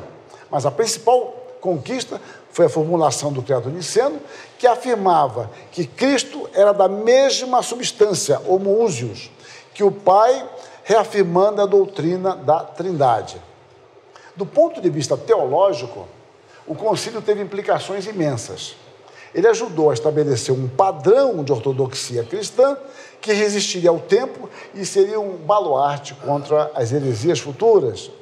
A formulação do credo também promoveu a unidade doutrinária em um momento crítico para a igreja que enfrentava divisões internas e pressões externas. Historicamente, o Concílio de Nicéia marcou uma nova fase da relação entre a igreja e o Império Romano. Com o patrocínio de Constantino, foi a primeira vez que o Estado desempenhou um papel significativo na resolução de questões doutrinárias cristãs, estabelecendo um precedente para futuros concílios e para interferência política em assuntos eclesiásticos. A heresia ariana e seu perigo para a integridade da fé. Bom, o nome é derivado do seu maior representante, Ário, viveu aí em cerca de 260 até 336, natural da Líbia e educado em Antioquia da Síria, tendo como mestre uma figura um tanto enigmática de Luciano de Antioquia, que morreu em 312, que teria sido discípulo de Paulo de Samosata. Teve um ministério ativo na igreja, tendo sido diácono, presbítero e, por fim, responsável pela igreja em Balcális, em Alexandria. Repara a ideia de liderança que eu mencionei lá atrás. É um líder. No entanto, devido às suas ideias da Trindade, considerando o filho inferior ao pai, tendo participado de um debate público, foi excluído da comunhão da igreja por meio de um concílio local, isso em cerca de 318, 320. Ou seja, ele já ganhava notoriedade e já fora censurado pela igreja localmente. Ário teve os seus ensinamentos condenados novamente, agora em Antioquia, em fevereiro de 325, antes do concílio de Nicéia. E como vimos no primeiro concílio ecumênico de Nicéia. Mesmo no exílio, continuou escrevendo, aumentando consideravelmente a sua influência. Ário sempre pôde contar com um bom número de amigos fiéis, sendo o grande articulador político do grupo ariano, o bispo Eusébio de Nicomédia. Esse cara foi muito importante para prolongar a influência e preservar a presença de Ário na igreja.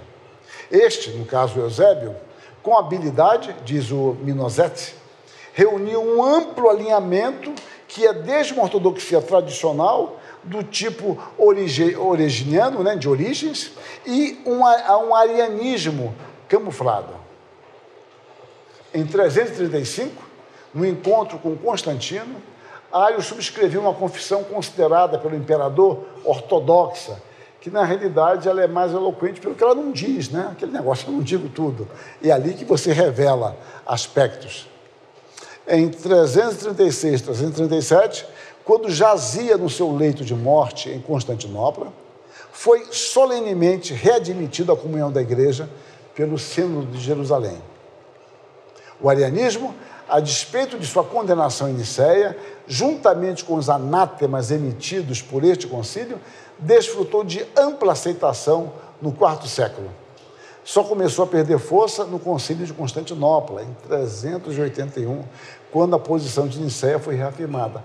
Isto em alguns lugares, mas não na Península Ibérica, que não é o meu alvo aqui de tratar. Na Península Ibérica, a coisa só vai começar a arrefecer no final do VI século, quando um rei ariano, o Recaredo, se diz, e parece que foi mesmo, convertido ao catolicismo, ao cristianismo. Aí que vai haver, de fato, cada vez mais uma diminuição do arianismo. Mas ele vai até o VII século. É como eu sempre digo, decreto não termina a heresia, mas o decreto é importante para ver o modus operandi para que aquilo se consume. No entanto, o arianismo permaneceu, como eu falei há pouco, até o final do VII século.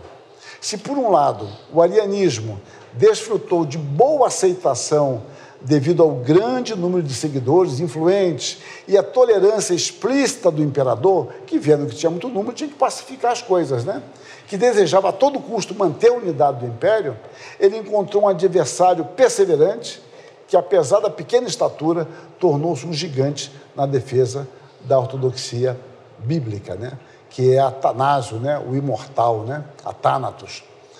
O jovem bispo de Alexandria, que mesmo sendo perseguido e exilado diversas vezes, conseguiu exercer poderosa influência na teologia ocidental, preservando a unidade da igreja e uma sã teologia bíblica, sustentando a divindade e a humanidade de Jesus.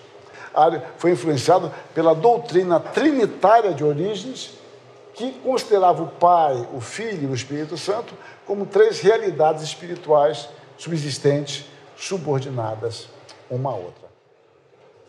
Bom, meus irmãos, o ponto focal diário é de que há um só Deus, o Pai, não gerado, sem começo, único, verdadeiro, único, detentor de imortalidade.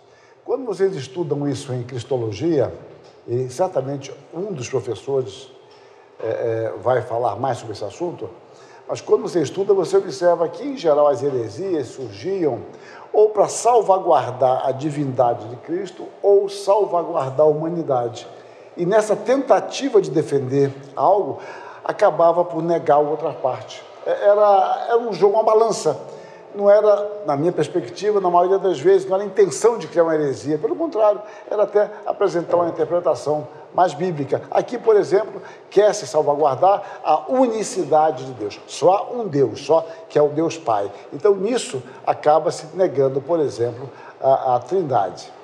Para os arianos, Jesus Cristo não era da mesma substância do Pai, homoúsios, da mesma natureza, mas sim de uma substância similar, homoiósios, da natureza semelhante. Então, esse iotinho ali no meio muda tudo para da mesma natureza e de natureza semelhante. Então, era muito sutil. Jesus Cristo não é da mesma natureza do Pai, ele é semelhante ao Pai. É uma sutileza. E ele, então, não é Deus. Mas vamos lá. Esse iota grego fazia toda a diferença entre um cristianismo bíblico e um cristianismo forjado pela imaginação do homem. Ario e seus discípulos, buscando apoio em textos tais como João 14, 3, Colossenses, João, etc., ensinavam que Deus, o Pai, criou o Filho, primeiro, e através do Filho criou o Espírito, os homens e o mundo.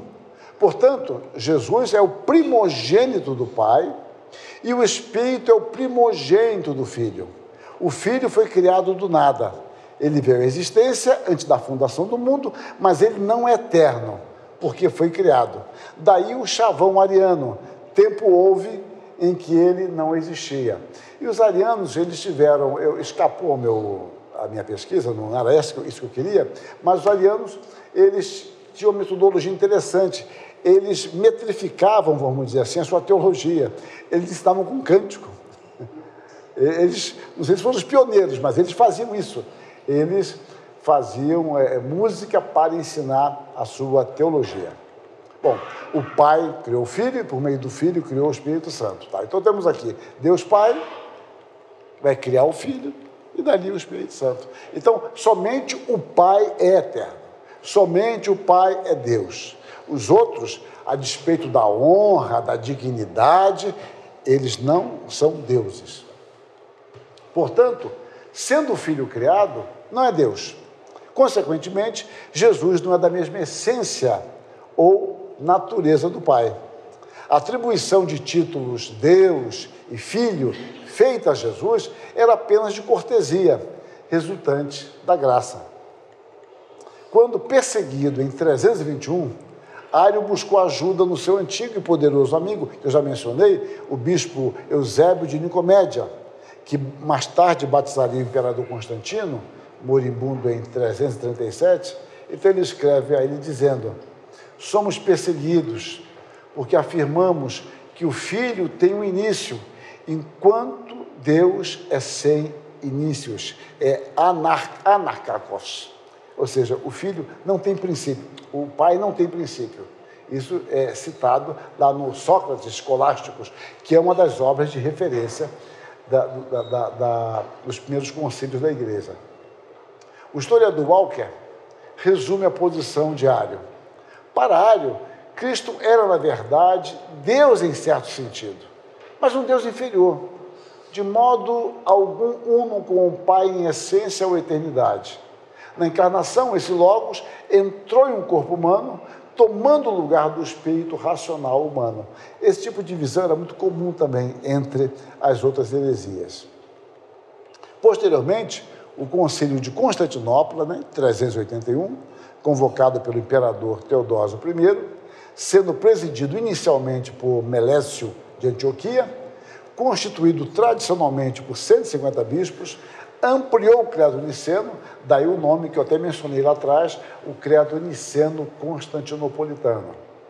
Esse credo ampliado foi lido e ratificado no Concílio de Calcedônia, em 451. Foi o grande concílio que vai dar forma àquilo que já existia antes e ampliou o seu pronunciamento, considerando as novas heresias. Bom, então o credo niceno está aqui. Cremos em um só Deus, o Pai Todo-Poderoso, Criador de todas as coisas visíveis e invisíveis. E em um só Senhor Jesus Cristo, o Filho de Deus, gerado como unigênito do Pai, isto é, da substância do Pai, Deus de Deus, luz de luz, Deus verdadeiro de verdadeiro Deus, gerado, não feito, a palavra-chave, consubstancial com o Pai, mediante o qual todas as coisas foram feitas, tanto as que estão nos céus, como as que estão na terra, o qual por nós e por nossa salvação desceu, se encarnou e se fez homem e sofreu e ressuscitou ao terceiro dia, subiu ao céu e novamente virá para julgar os vivos e os mortos. E também cremos no Espírito Santo. E eu coloquei amarelo aqui para dar destaque a algo muito mais direto ao arianismo. E quantos dizem, houve tempo em que não era, e antes de nascer ele não era, ou que foi feito do que não existe, bem como a quantos alegam ser o Filho de Deus, de outra substância ou essência, ou feito, ou mutável, ou alternável, a todos estes a Igreja Católica e Apostólica anatematiza, ou seja, lançou os anátemas contra quem sustentava essa posição. Então aqui, esse parágrafo já é direto e focando a questão do arianismo. Algumas considerações. Da posição ariana, observa Kelly, esse Kelly é muito bom, ele tem tem 2 livros sobre os credos da igreja, mas tem um específico que é altamente especializado, mas ele não está em português. Esse Kelly é o mesmo que é bem conhecido nosso, que tem aquele comentário das pastorais, se eu não me engano, da Vida Nova, Mundo Cristão, Vida Nova, é o mesmo Kelly. Ele observa o seguinte, que dessas posições decorrem 4 outras. Primeiro, o Filho é uma criatura perfeita, distinta da criação, mas que veio à existência pela vontade do Pai. Aí o amarelo sou eu que comento. Então, o Filho é, portanto, uma criatura, tipo um anjo, ainda que criado anteriormente. 2, voltamos ao Kelly. Como criatura, o Filho teve um começo. Logo, a afirmação de que ele era coeterno com o Pai implicaria na existência de dois princípios, o que assinalaria uma negação do monoteísmo, ou seja, se ele está desde o início, então são dois deuses na concepção de Ário. Bom, implicação disso para nós, não há trindade, ele não crê na trindade. Terceiro, o Filho não tem nenhuma comunhão substancial com o Pai. Ele é uma criatura que recebeu o título de palavra e sabedoria de Deus, porque participa da palavra e sabedoria essenciais. Digo eu, então o Filho não é Deus nem coessencial a ele. O Filho é semelhante, é parecido, mas ele não é Deus, não é consubstancial. 4, o Filho está sujeito a mudanças e ao pecado, e poderia cair como o diabo caiu. Contudo, Deus, prevendo a sua firmeza de caráter, agiu preventivamente contra a sua graça. Repare, são implicações do pensamento diário. E a gente luta sempre com dificuldades, porque você não tem uma confissão de fé diário, todo escrito, ou um diário, querido diário. Não, você tem fragmentos aqui e acolá. Então, essa discussão de documentos é muito difícil, é muito complexa. Isso vem sendo discutido ao longo de séculos e séculos. Mas isso aqui é mais ou menos consensual, o que eu estou trabalhando. 4, aliás, seria o 5º ali, né? 5º. O Filho... Ah, não, eu estou repetindo. Repetir o slide. Acrescentamos algumas implicações. Agora, já estou fugindo disso e vendo algumas implicações da concepção de Ário, como nos chegou. Para pensar. Calvino. Todos quantos pensam que conhecem algo de Deus, a parte de Cristo, inventam para si um ídolo no lugar de Deus. Amanhã é que eu vou estudar um pouco como Calvino viu essas questões, né? Mais uma vez, Calvino. A imaginação do homem é, por assim dizer, uma perpétua fábrica de ídolos, também nas institutas. Então, algumas implicações. Primeiro, e aí vai fechando a nossa palestra, até 10h15 dá tempo, é que o culto que o cristão presta à Trindade tem sido idólatra desde o início. Essa é uma questão, para mim, fundamental. Eu podia terminar com isso aqui, poderia, mas não vou terminar. Ou seja, o culto que nós oferecemos a Deus, Trino, é um culto idólatra, porque nem o Filho é Deus, nem o Espírito Santo é Deus. Então a igreja vem fazendo isso desde sempre. Eu vou mostrar por quê. No final do 2º século, essa citação eu vou até usar amanhã também, Irineu testemunha que a igreja de Deus espalhada por toda a face da terra declarava sua fé trinitária conforme recebera dos discípulos. Irineu que dá testemunho disso, né? A saber, a fé em um só Deus, Pai onipotente, que fez o céu e a terra, o mar e tudo quanto nele existe. E em um só Jesus Cristo, Filho de Deus, encarnado para a nossa salvação, e no Espírito Santo, que pelos profetas anunciou a economia de Deus. Irineu diz que na época dele, a igreja espalhada por toda a face da terra adorava esse Deus, o Deus Trino, sem falar, obviamente, do Novo Testamento. Então a igreja vinha sendo idólatra desde o início, se a concepção de Ário estiver certo. Ainda segundo ele, ainda segundo Irineu, esta pregação era comum na igreja. Unanimemente as prega, ensina e entrega como se possuísse uma só boca. Ou seja, se o testemunho de Irineu estiver correto, a igreja cultuava a Deus assim, porque proclamava que havia um Deus trino. Isso era algo comum e natural na igreja. Biblicamente, somente Deus deve ser adorado. E o próprio Jesus, no seu confronto com Satanás, cita o texto de Deuteronômio 6,13, dizendo: ao Senhor teu Deus adorarás, e só a Ele darás culto. Entretanto, Jesus Cristo, ele aceitou ser adorado. E o Novo Testamento ensina esta prática explicitamente. Bom, é uma coisa errada. Se Jesus Cristo não é Deus, ou ele não sabia disso, ou ele estava quebrando uma prática bíblica do Antigo Testamento, Ele estava enganando as pessoas que o seguiam. Se formos sinceros, então, em nossa investigação bíblica, não restam muitas alternativas para nós. Ou Jesus Cristo é de fato Deus, conforme o seu próprio testemunho, e assim podemos então considerá-lo de forma decorrente como um grande mestre, um bom homem, alguém justo e misericordioso, ou então ele é um farsante, não merecendo a nossa fé, nem mesmo o nosso respeito. Se Ario estiver certo, Jesus Cristo é um farsante. E nós estamos todos prestando culto idólatra. Barth coerentemente afirma que a Escritura não nos deixa vagueando em nossa fé. Antes, quando nos fala de Deus, aponta para Jesus Cristo, em quem nossa atenção e pensamentos devem se concentrar. A fé bíblica é a fé no Senhor Jesus Cristo. Eu vou mostrar isso daqui a pouco. Stott coloca a questão nesses termos. Jesus deve ser adorado ou apenas admirado? Se ele é Deus, é digno de nossa adoração, fé e obediência.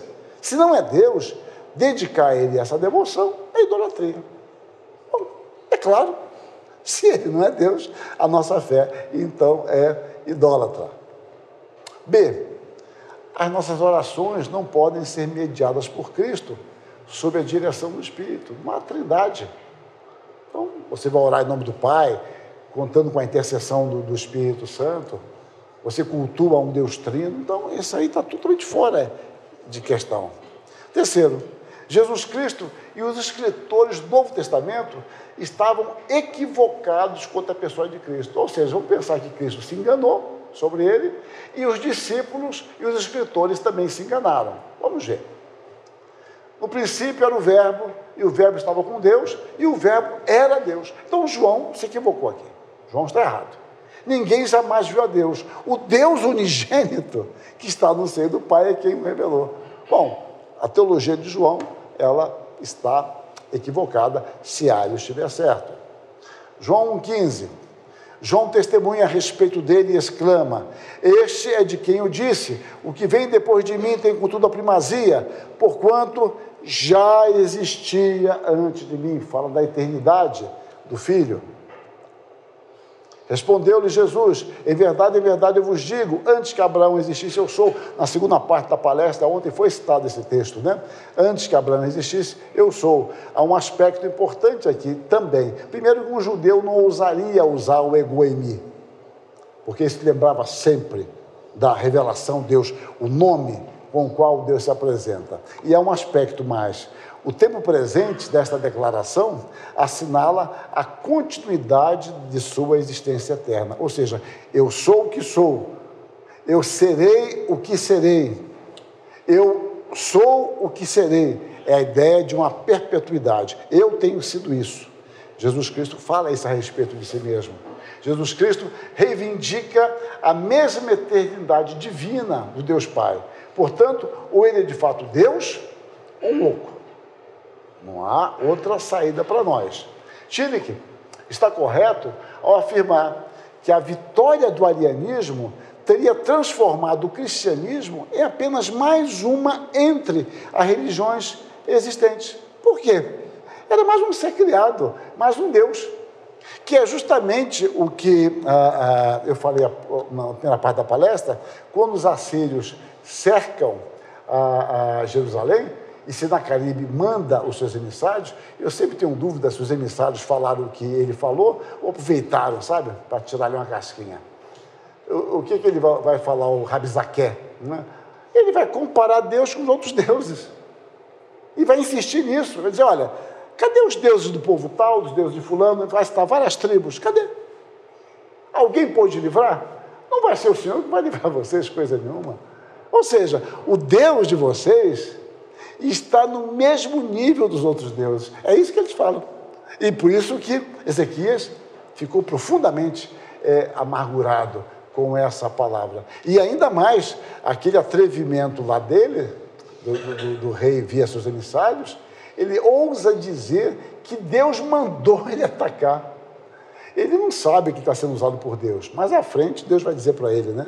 Esses povos que você conquistou porque eu determinei. Ele foi a agente de Deus para punir outros povos e agora ele seria punido. Mais tarde os filhos dele mesmo o matariam, né? Mas, então, essa é a questão. Lá ele coloca Deus no mesmo nível. Aqui é a mesma ideia. Se Jesus Cristo não é Deus, o cristianismo é mais uma seita, mais uma religião que adora um ser qualquer inventado, mas não é o verdadeiro Deus. Então, o cristianismo se tornaria mais uma religião pagã, adorando uma criação sua, um ídolo, fruto de sua imaginação. Crer no Pai e fé no Filho. Vejam só os textos bíblicos.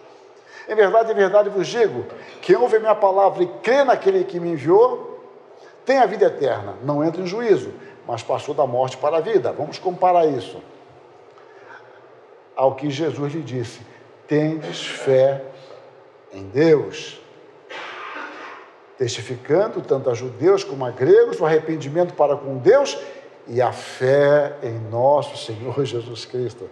Fé em Deus é a fé em Jesus Cristo, que Paulo faz questão de dizer, nosso Senhor Jesus Cristo. Justiça de Deus mediante a fé em Jesus Cristo, para todos e sobre todos os que creem, porque não há distinção, tendo em vista a manifestação da sua justiça no tempo presente, para ele mesmo ser justo e justificador daquele que tem fé em Jesus. Reparem, fé em Deus, fé em Jesus, fé no nosso Senhor Jesus Cristo. Logo, já não sou eu quem vive, mas Cristo vive em mim.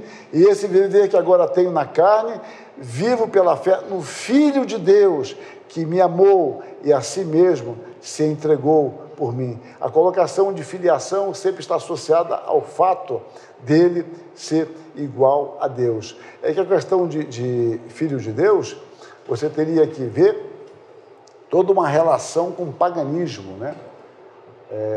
Você, quando estuda Homero, Hesíodo, você estuda a mitologia romana, a coisa mais comum era ter filhos de Deus. Filhos de Deus ou filhos dos deuses. A coisa mais comum do mundo. Havia um mundo paralelo, quer dizer, nós temos a visão bíblica correta, mas há um mundo paralelo dos gregos e romanos para atribuírem filiação a Deus. Vocês vejam, agora eu me lembro, até o fato de aquele Herodes, em Atos 8, mais ou menos, ele morre carcomido, que quando ele fala, olha, é a voz de um Deus.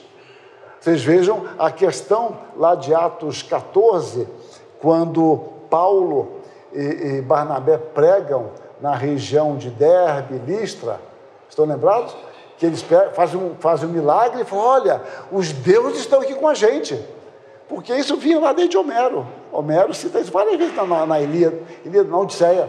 Várias vezes os deuses assumindo formas humanas, ou os deuses adotando homens, ou os semideuses, a história de Hércules, por exemplo. E ali a história, vocês conhecem bem, a história lá de Zeus, né? Eles confundem Paulo com Mercúrio, que é o Hermes, né? O Mercúrio entre os romanos, e o Hermes é entre os gregos, daí é o hermenêutica, né? Aquele que leva a palavra, e Zeus, que é o mesmo que Júpiter. Eles pensam que é assim. Quando você vai na mitologia grega, romana, desculpe, no primeiro século, isso aqui não está no meu script, é que eu fui lembrando agora. Quando você vai no primeiro século, você conta a obra de um cara muito chato, chamado Ovídio. Ovídio é difícil, talvez ouvindo seja melhor o Ovídio, mas para ler o Ovídio é muito chato. As Metamorfoses é uma coisa chata. Eu não conheço ninguém que tenha lido uma vez aquela obra, né? As Metamorfoses. Já leu a Metamorfose do Kafka, mas aquela ali não. Bom, é muito chato ele, muito chato. E ele vai contar a história de Derbe. Ele conta, como é que é o negócio? Assim, eu vou lembrando aos poucos, eu sou meio lento. O Júpiter, o Zeus e Hermes desceram aquela região disfarçados dos mendigos. E o povo não sabia quem eram. Ele foi pedindo casa, alimento, ninguém deu. Nada. Aí ele chegou na casa de dois velhinhos que era Filemão e Baucis, acho que era isso. Filemão e Baucis, e esses velhinhos atenderam, deram alimento para eles, cuidaram deles, e então eles se revelaram como deuses, e transformou a casa deles num templo, que lá menciona um templo que havia de Zeus. Atendeu, transformou ali os 2 sacerdotes e perguntou qual o pedido que eles tinham para fazer. E o pedido que eles fizeram era um tanto enigmático: nós não queremos ver um a morte do outro. Né? Podia matar logo agora de uma vez, né? Mas não foi o caso. Ele deu uma longa vida para os 2 e os 2 morreram juntos. Não sei se de costa, não sei, mas morreram juntos. O de costa é uma interpolação, não consta no manuscrito, não. É a ideia de que eles morreram juntos. Viveram muitos anos. Então, essa é a lenda que prevaleceu. É por isso que quando Paulo vai lá e faz milagre, sim, e eles destruíram as 1000 casas, se não me engano, 1000 casas, destruíram da região. Então, isso era muito temido. Paulo vai lá e faz milagre, esse é o Deus. Aí Paulo não diz que não é, não é Deus, não, tá, mata esse cara. Aí apedrejam a Paulo, apedrejam aos 2, né? A Paulo, no caso, que era o que levava a palavra. E ali, uma vez eu estava conversando com o reverendo Leandro, e ele falou uma coisa interessante que eu nunca tinha pensado. Ele falou: olha, para mim, ali houve uma ressurreição. Eu achei muito interessante isso, porque Paulo foi dado como morto, olharam para ele, tá, não sei se botaram o dedinho aqui para ver, está morto. E depois levanta, bate na roupa tal, e vai caminhando. Gente, não é possível.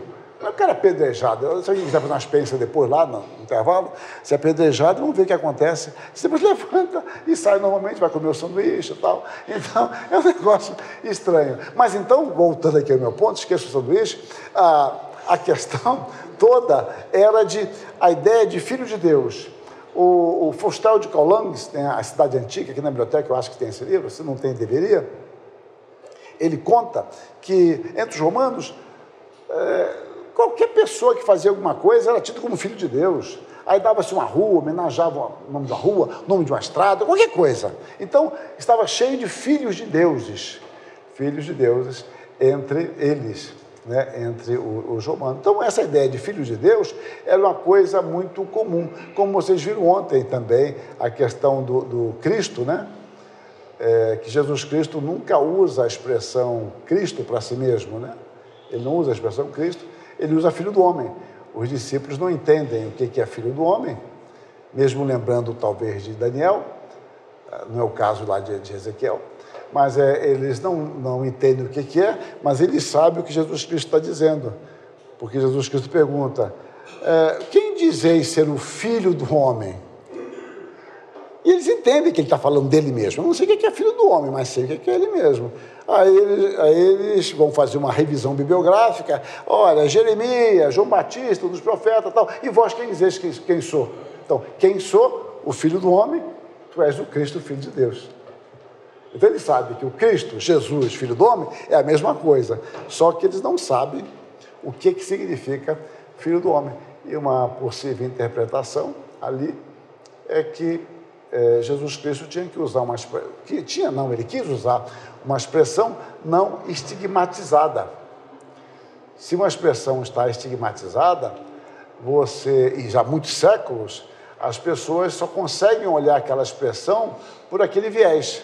E quando você estuda a literatura apocalíptico-judaica, você vê com muita clareza como se foi forjando uma compreensão de que o Messias é um libertador. Mas por que era um libertador? Pensava-se que fosse um anjo, havia esse tipo de ideia que era um sacerdote, um profeta, mas a ideia de um libertador era uma ideia predominante. Mas por quê? Historicamente, eles vieram passando sob o domínio de vários povos.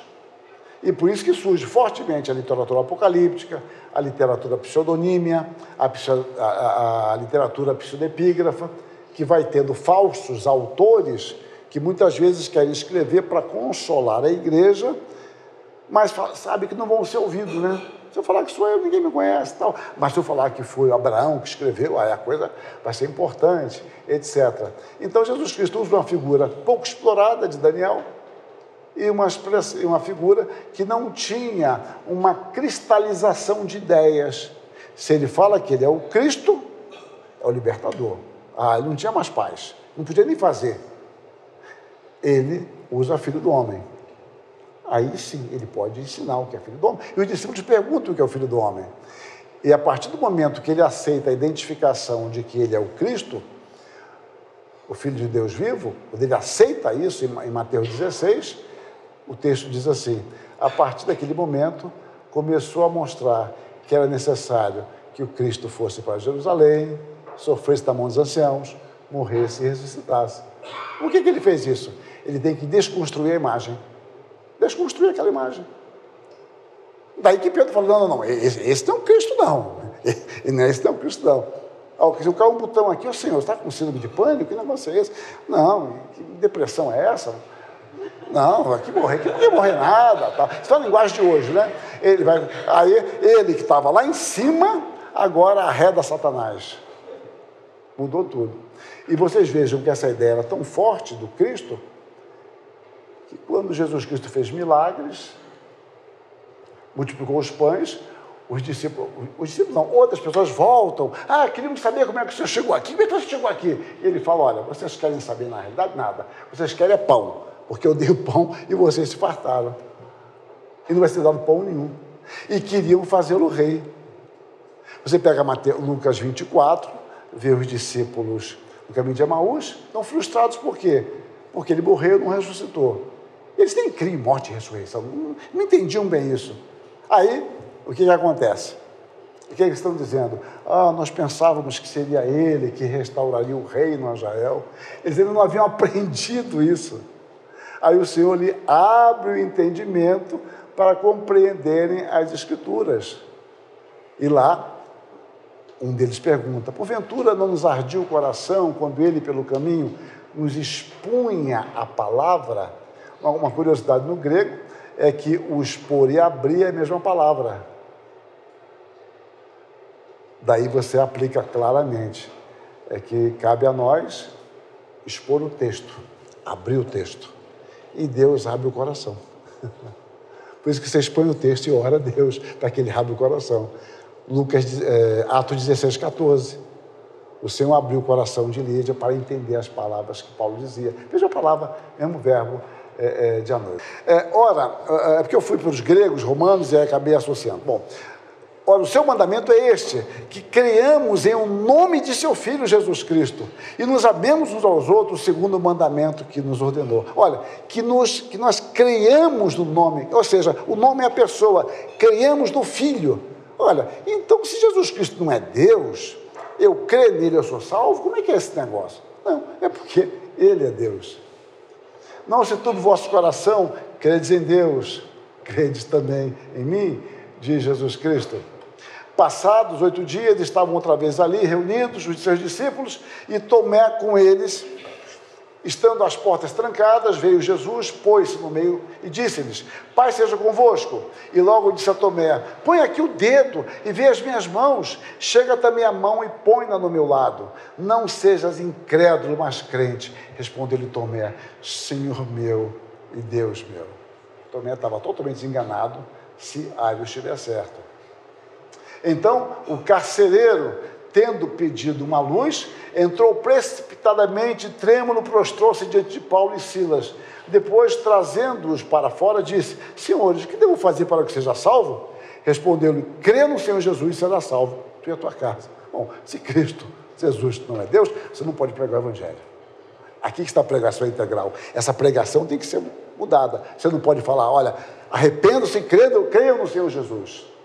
Vejam as implicações de Nicéia para uma pregação eficaz. Eu comecei lá com o Piper, uma teologia ruim machuca. Ela nos afasta da plenitude da revelação bíblica. Eles pregaram a palavra de Deus e crê no Senhor Jesus. Eles pregaram a palavra de Deus. Bom, peraí. Então a palavra de Deus ensina que eu tenho que crer no Senhor Jesus. Vejam então a questão, as implicações. Eles creram, foram batizados aqui na sequência. Fé cristã, então, é centrada em Cristo Jesus. Paulo dá graças a Deus pela fé dos Efésios, uma fé no Senhor Jesus, não é uma fé vaga. Por isso, antes de ser uma mensagem a nosso respeito, o Evangelho é a mensagem de Deus, procedente de Deus, cujo conteúdo primeiro é a respeito do próprio Deus.